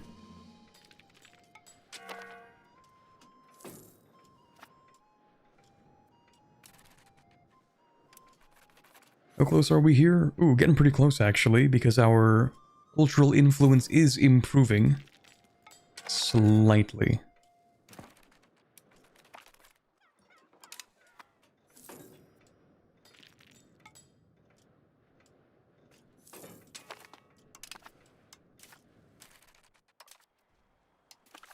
Okay, we could embrace pike and shot.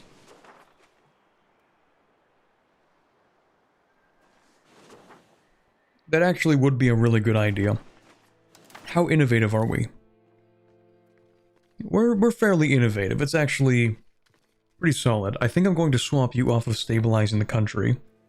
And I want you to push us further towards innovative. We're going to keep on researching a few things.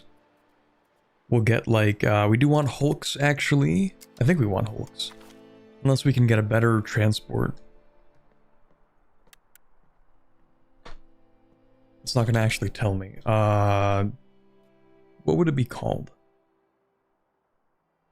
We did have a better transport ship here. A flute? Here we go. Maybe I just pick up the next tech and then go for flutes rather than researching a hulk.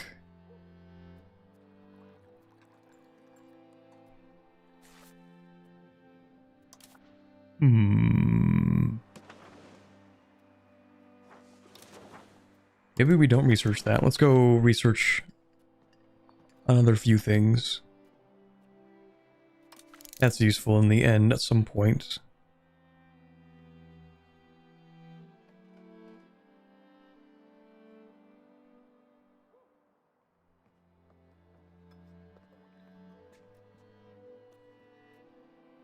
We do want that. We probably want that too. Don't need that.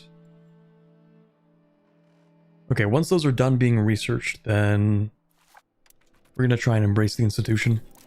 Isn't the flute a light ship? I'm pretty sure it's a transport, but let me double check that. It's a transport.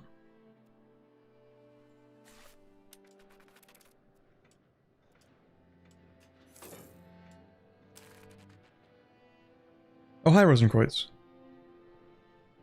Would it be possible to cycle the high initiative armies and have one retreat right before the other arrives to always be in the high initiative phase of combat, and so have more troops deploy?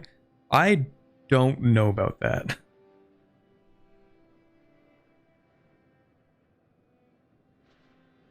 To cycle high initiative armies. No. Because... well... if you want to cycle having infinite negative war score, maybe. I think.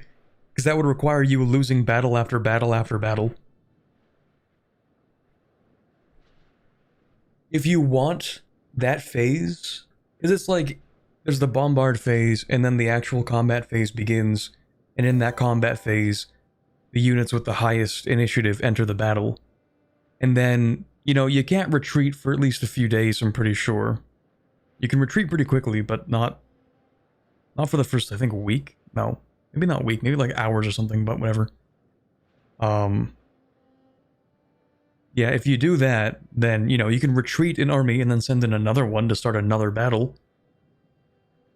But every time you're losing battle after battle after battle, to keep doing that, I guess. You can retreat after the first hour. It just sounds like an infinite war score depletion engine. I don't know.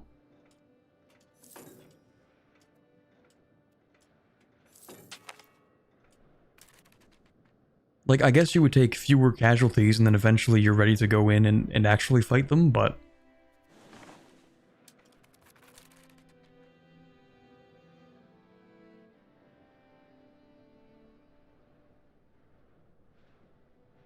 Anyway.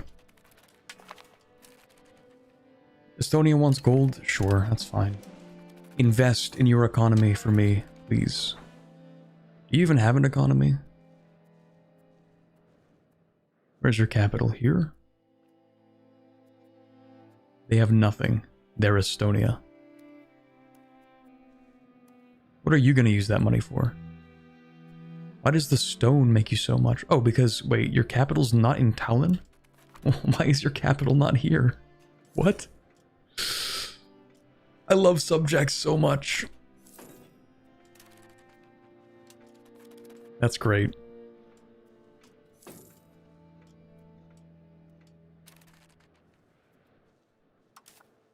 How are we doing on the heavies, by the way? Each carrack is 4 monthly maintenance. Each cog is... probably just shy of 1. Each bark is 1. Okay. So if I wanted to build 10 more carracks, it would cost me 40 monthly sailors. That's a lot. Yeah, I don't know when I'm going to do that. Let's also not do this and just focus on what we can build to make a lot of money. Oslo and Ski should specialize in leather because they have this one province, which gives them the local access. I should be able to build more universities, but they wouldn't be too useful. What I want right now is to make more money.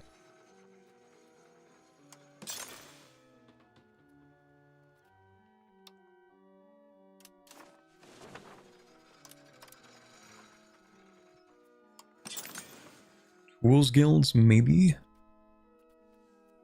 The problem is that everything is best to build in Oslo. But we can only build so much in Oslo at a time. Yeah, we do need more sailor generation. And for more sailor generation, we need to build more towns. Or, actually, we don't really need to. Because soon enough... once we're done researching these, we will embrace Pike and Shot. It's not even that expensive. Oh, here we go. So Schleswig is still upset because we converted them. Same with Greenland, which has a different name. Scania, same thing. Fishing villages? Potentially. I would consider it. Are these straits? No, they are coastal ocean. Why is this in the Britain region?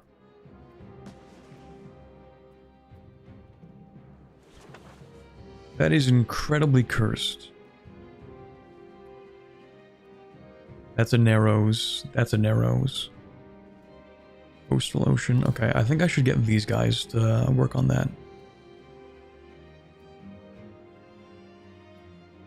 Do I need these here? I guess I should keep them attached. Okay, so... we're gonna have you change your order here.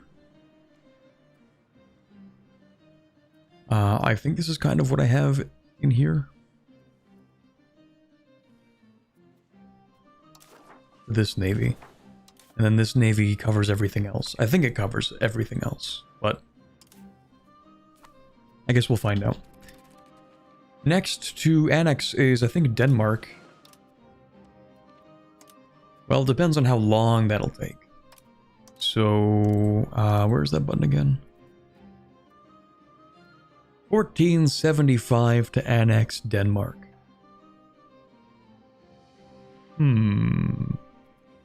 What if I annex Schleswig? I can't.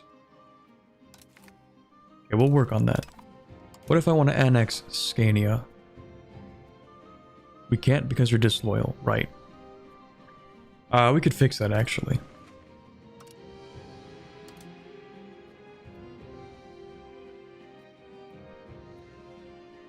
We can support loyalists. No, I don't really want to. They'll recover naturally. They just don't like that I made them Norse, and that's kind of it.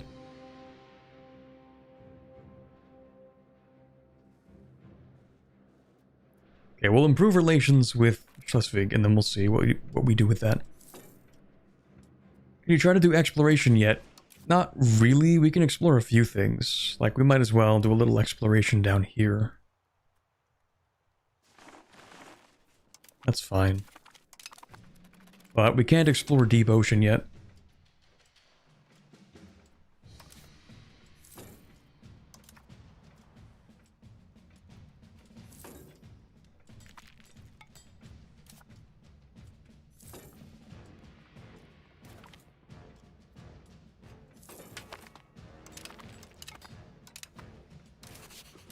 How is culture looking right now, actually?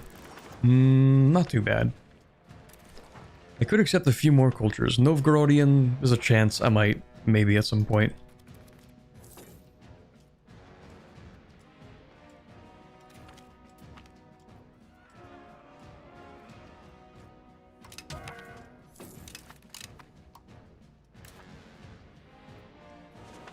Captain of the Navy, you'd probably do just fine. Well, who's in charge of the army?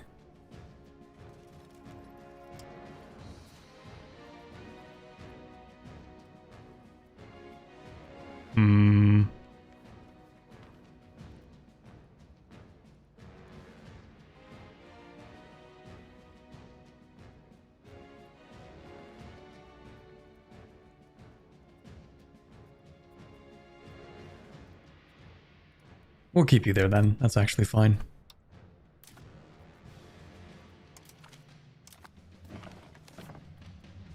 Buff, please stop spamming the chat.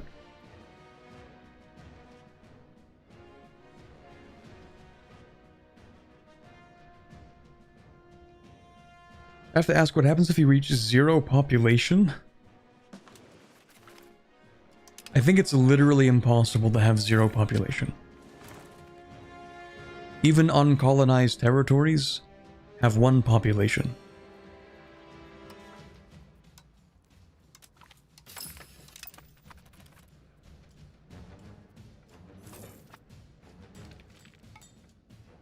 Oh, hi, Nannibal.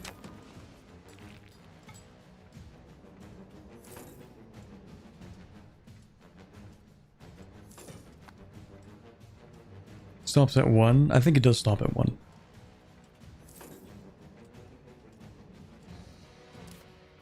Okay, I desperately need to improve the amount of money that we're collecting. Like, the amount of money going into the treasury needs to be improved. And yeah, some of that is the war reps to Sweden. I'm kind of just waiting for Sweden to finish colonizing because I don't want to spend the money to colonize this. It is kind of funny, in a sense, actually, that the money Sweden took in that coalition war is being used to fund the exact thing that I want them to be doing, which is finishing the colonization of these areas. And then when they're done, I'm going to annex them.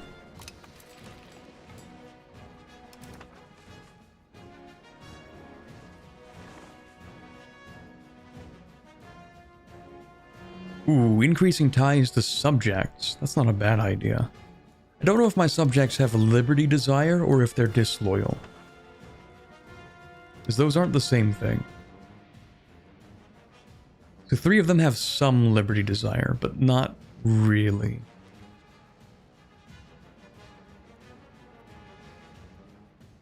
Oh, these are the ones... Okay, these are the ones that I've converted to Norse. They get Liberty Desire from me forcing them to become Norse. Now the next question is actually, how are you guys doing? Because I forced you to become Norwegian as well. Norwegian, Norse paganism, court language is still Portuguese, but that's fine. Okay, they have converted the population back to Norwegian. Well, actually, it was Icelandic. But, you know, that's close enough. You wouldn't get the parliament to pass it anyway? I feel like we'd be able to negotiate with the parliament. But, for now, what I actually want to do is develop the interior.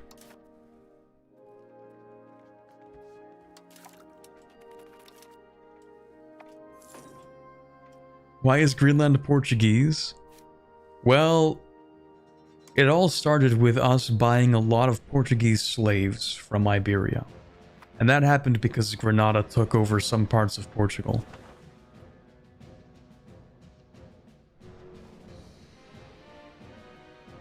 And then since we bought the slaves from there, Greenland bought them from us when we converted them to Norse. So the population of Greenland is actually quite sizable. Let me see here. Greenland has almost 25,000 pops. You see that little spike there? Yeah, that's when they purchased a lot of Portuguese slaves.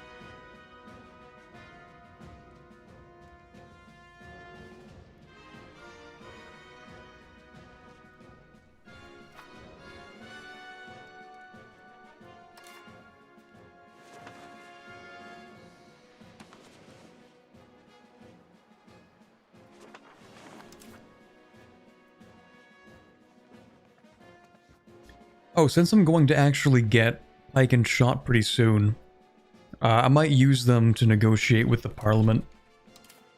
But anyway, speaking of slaves, we might build a few of these.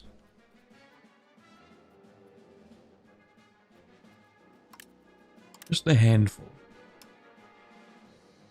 Just a spoonful.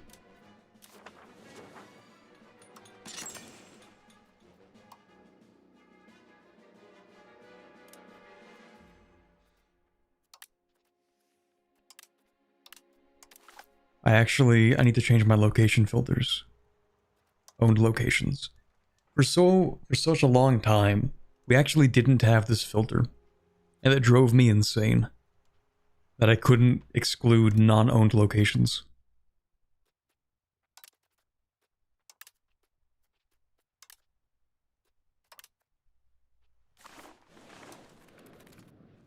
Haven't we conquered Sweden? They're doing my bidding for me. Because I don't want to spend this money on colonizing, but if Sweden wants to, be my guest. They can spend all the money, and then I'll take the stuff they spent the money on.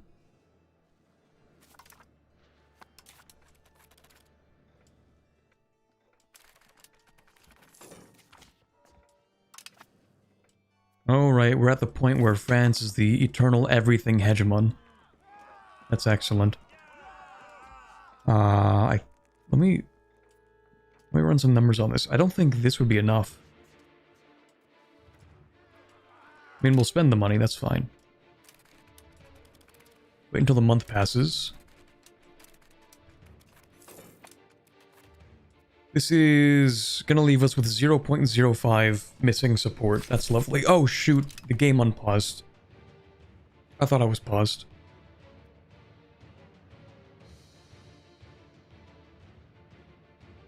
Well, never mind, I guess. Never mind.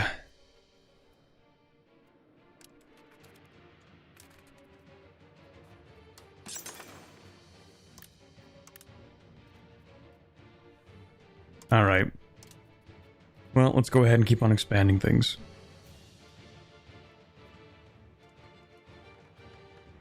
Where is my filter? Here we go. Not there, maybe. Bergen, sure, that makes sense, that makes sense, that makes sense.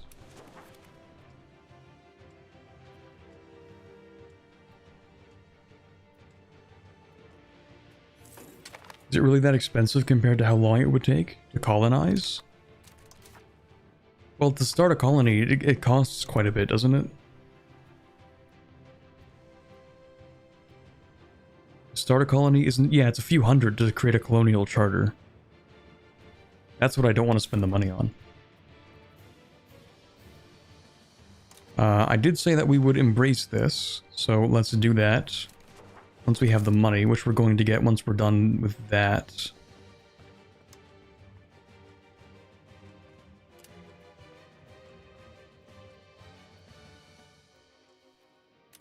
We are at as innovative as we're going to get. So let's change this. Maybe we can further centralize. That would be nice. Did I ever actually get rid of this one thing? No. Am I going to?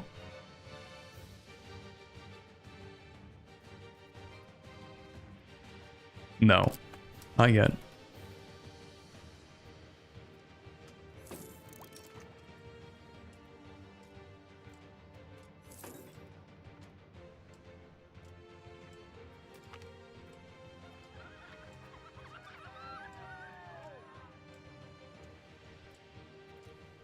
Why are the nobility like this? Why are you chronically upset?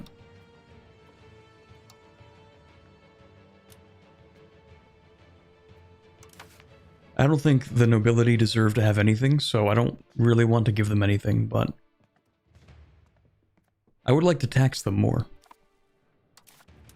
We actually do save up points if we don't research anything, so it's fine. You know, up to a point at least. Here we go. Now we can embrace the institution.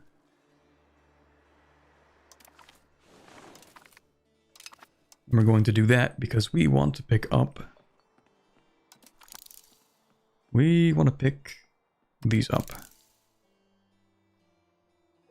And a dry dock. And Carracks. 20% maximum RGO size in rural? Yes, please. And these. And these. That's also a good idea, actually.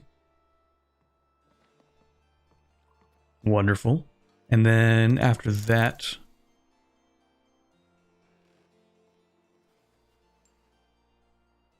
Well, we'll see how the institutions are looking after that.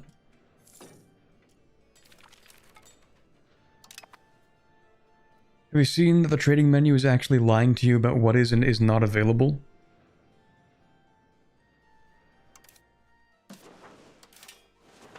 I don't know about it lying, but I do know that things change very often between months.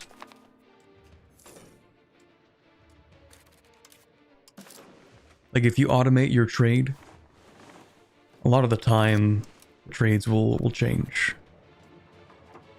in the middle of the month. So that could be part of it.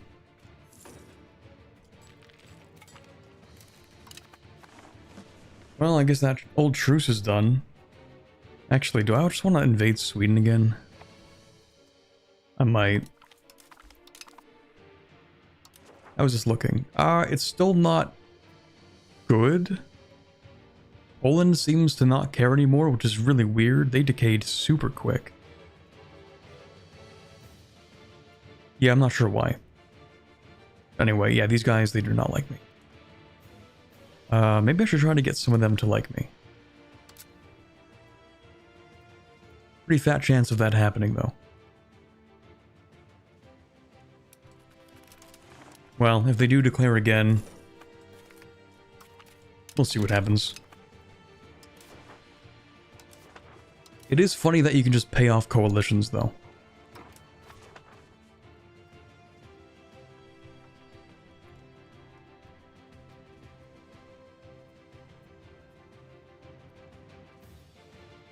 Is siege ownership still a mess even with this patch? Depends on what you define as a mess. Because you can just take over a siege if your army is larger, you can just take it. I'm also surprised that France never releases a subject up here. I feel like I've seen the AI start to release subjects more. Which is exactly what I asked for during the last stream. I was specifically like, yeah, you should release more subjects. Because the AI isn't able to snowball because it doesn't release subjects. But now it seems that it does release subjects, which is good.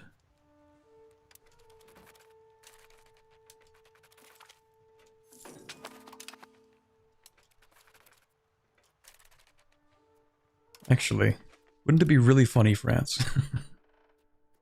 Wouldn't it be funny?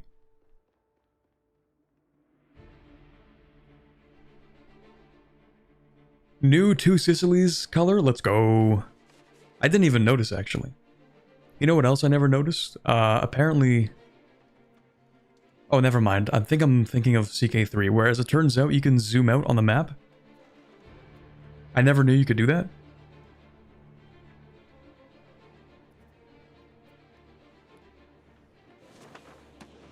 Did I read the Sheikdom of Aragon?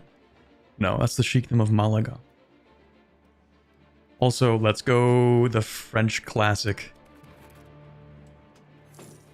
Reaching across the Pyrenees. Also, hi, Saf.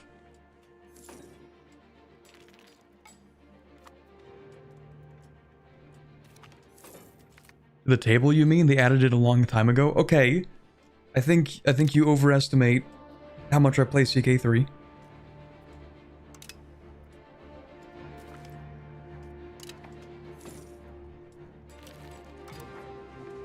This coalition's probably fine. Probably. I think I should invade somewhere that they don't care about. Although the thing is, even if Poland doesn't really care, if I invade them, they're gonna start caring a lot. Wait, improving relations. What do you think of me? Oh, if you improve relations with somebody, it directly affects the antagonism. It's not based on their opinion. It's based on the actual relation improvement modifier. Oh. That's big news. That is big news. What's your literacy? 25. I should have more literacy, I think. People should read more.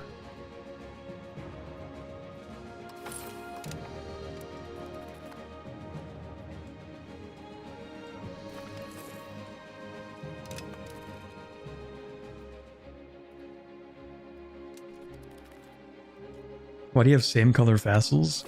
I thought it would look nicer when I did this. See? It looks like it's EU4.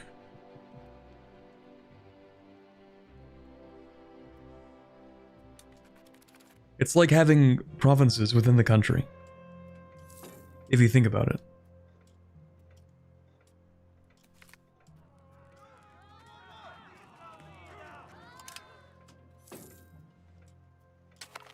You can manipulate coalitions very easily. Yeah, I mean, it seems also because the coalitions disband when you fight one coalition. It's kind of abusable, I think. Like, if we fought this coalition and then Novgorod and Lithuania join a coalition and we win this coalition, I think it kicks them out too. I'm pretty sure.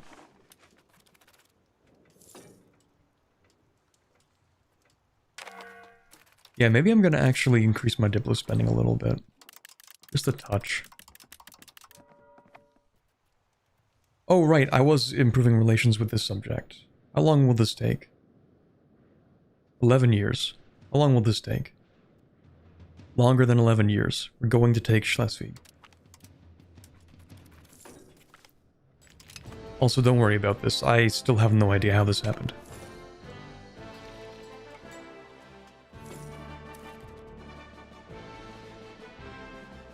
It disbands if the leader leaves for any reason, and you can't be in a coalition if you have a truce. Wait, if the leader leaves for any reason?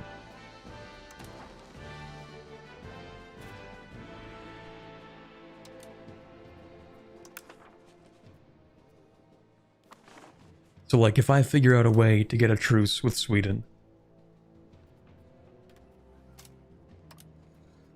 Speaking of which, actually, this coalition seems very small.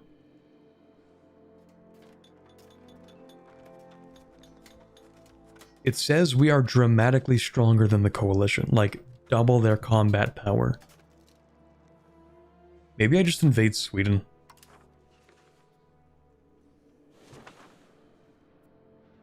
Maybe. It would disband the whole coalition. Based. We don't need to improve relations with France, they're at 200. Same thing with Courland.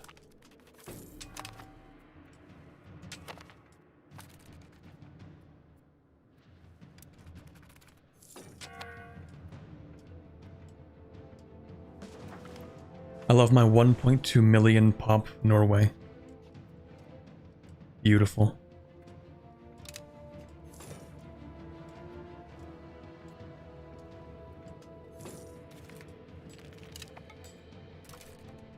Oh, is my air actually decent?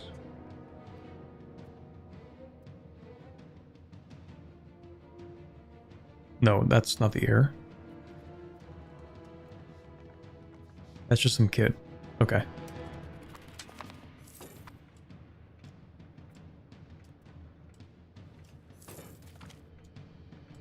Will you annex Dalarna for the Sala silver mine? Probably not just for the silver mine, but for the Fallon copper mine as well. This gives huge money.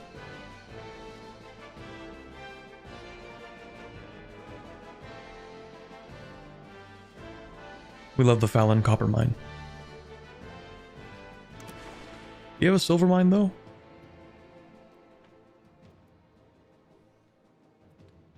No silver mine?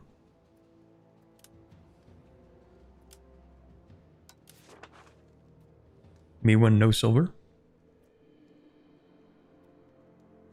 What is the Sala silver mine? What is this Sala you speak of?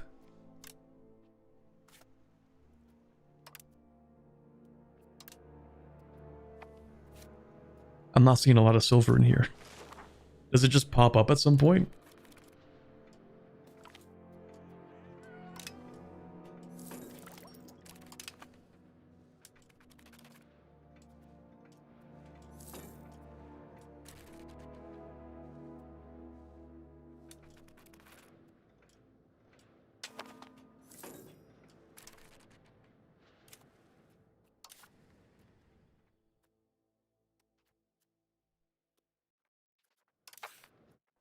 Another thing I wish they would change, actually, is when I'm trying to change my societal value, I should be able to, from a glance, see how far I'm leaning in either direction. Like, this menu doesn't have enough information, I think.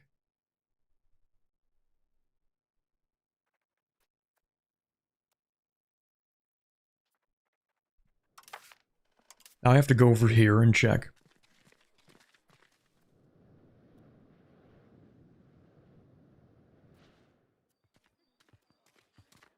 I think I want more serfdom.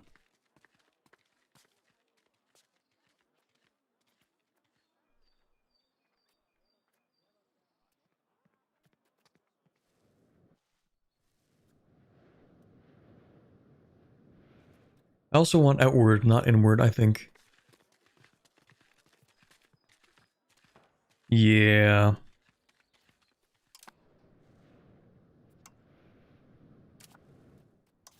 Let's encourage serfdom to start with. Oh, never mind, we can't. Okay. Let's... Can I actually encourage outward? Yes, it says that I can't, but this is actually lying. I think. Yeah, it's gonna fix that. Also, by tradition... Which law is that?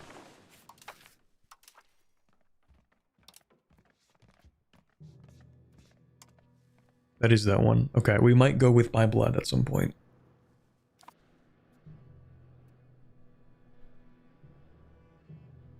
Silver mine spawns through an event? Oh, I see. How do you turn Norway or any other Scandinavian nation Norse? You have a very small opportunity at the start of the game. When you have a few Norse pops that are still around. And then you go to your game rules. And you go to... Where is it? I skipped it. Religious conversions. If you make it present in country, then you can convert to any religion in your country. So basically, day one, you convert yourself to Norse.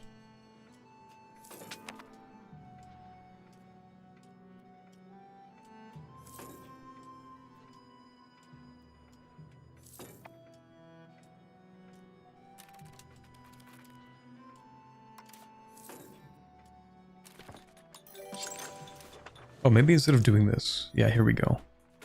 Schools, tannery. Do we really need that much leather?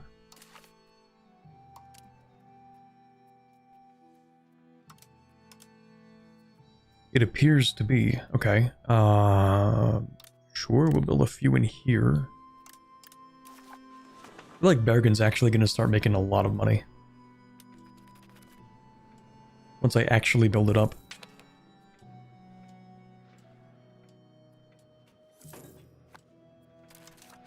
Another institution. Really, New Worlds. Feels pretty fast. I mean, I guess we might as well embrace it.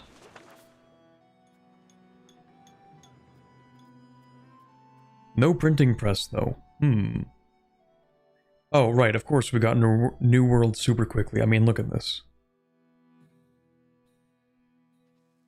Now, if we want to check the other institutions, I think it's because everything's over here. Hamburg has everything, and since Holstein is so close to everything, they're getting New World and printing press. So they should deliver it to me pretty soon.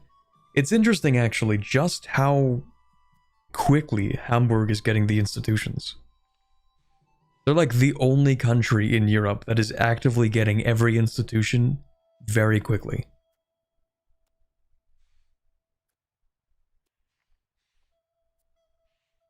I mean, I don't even know if Castile has embraced New World. I don't think they have.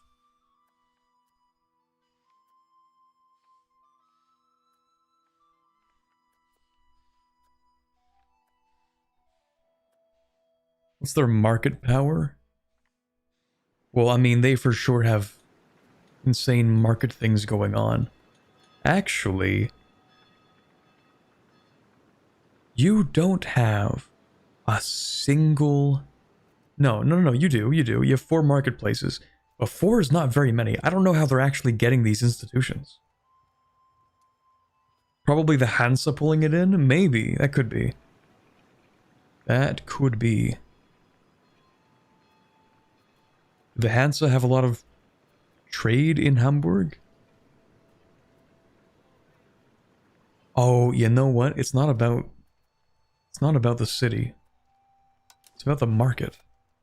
But it's in Lübeck. It's not even in Hamburg. That's crazy. Oh. That's crazy. Also, only collecting 3.5 ducats of this tax is criminal.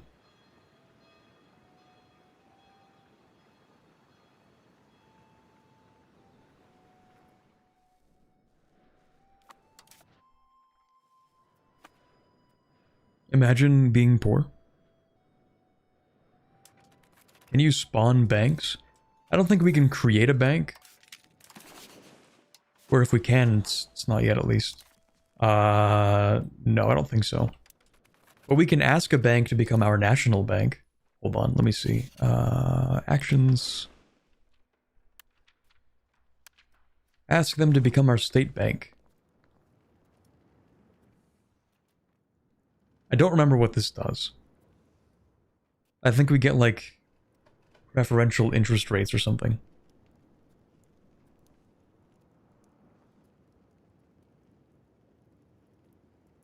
I think both of these banks actually suck.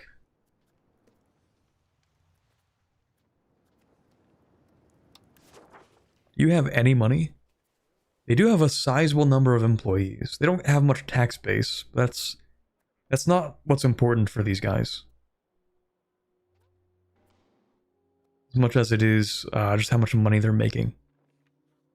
And I guess we'll never know how much they make. Let's we go to bank. Yeah, they're not making that much. But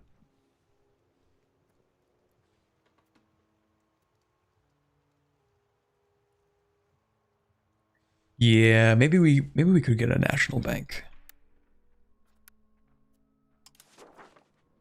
Why would you say no? I have too many subjects. Should that really be something that has an impact on this? I have too many subjects.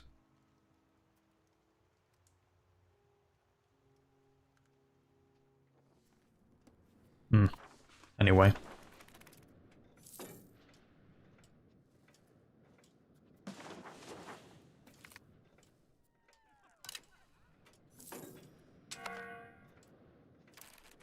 Is that New World going to spread anytime soon, or is that just in the capital? It is spreading pretty quickly, actually. So we'll wait until we're done. Until we're done with these, I think. Or at least a few of them. We'll wait for it to spread a little bit. Although, actually, to be fair, even if it spreads around the general metropolitan area of Norway, it's still not actually going to spread that fast. In terms of the actual size of population affected. Because Oslo is such a massive city. Can you establish your own banking nation? I feel like later you might be able to, but I don't know. We can't right now, though, no.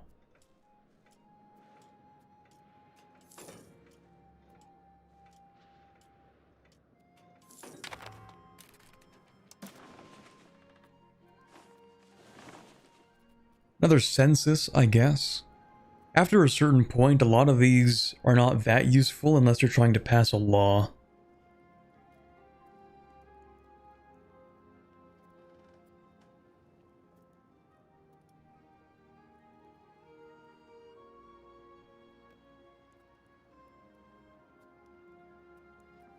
Well, it wouldn't be that bad, actually. Still, census. More pops.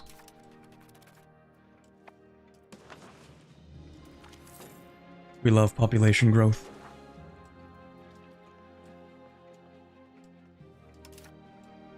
I don't know if I really care about that parliament support, though. That's fine. I might want to spend a little bit more on stability.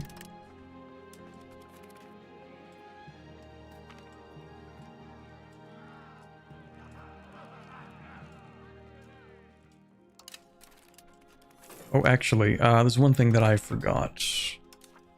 We're here with the commoners. We actually are going to revoke this. They're not going to like that, but we're going to get a few months of plus 1.3 estate loyalty.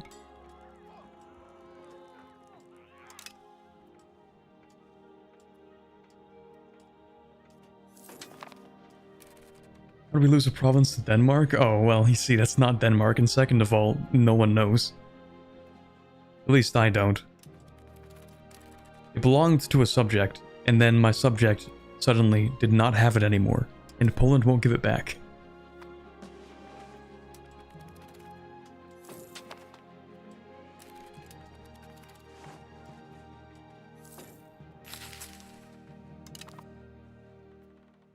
Okay, where are you? 15.65. How bad is that?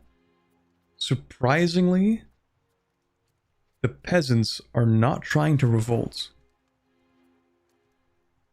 which is quite shocking. And a little bit concerning. Do you have no self-preservation? No, they are trying to revolt. Oh, never mind. Yeah, no, okay.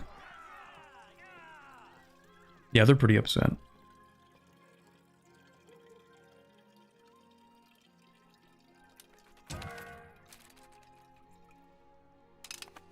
We'll fix that. Give Bergen city status. Is Bergen even large enough for city status?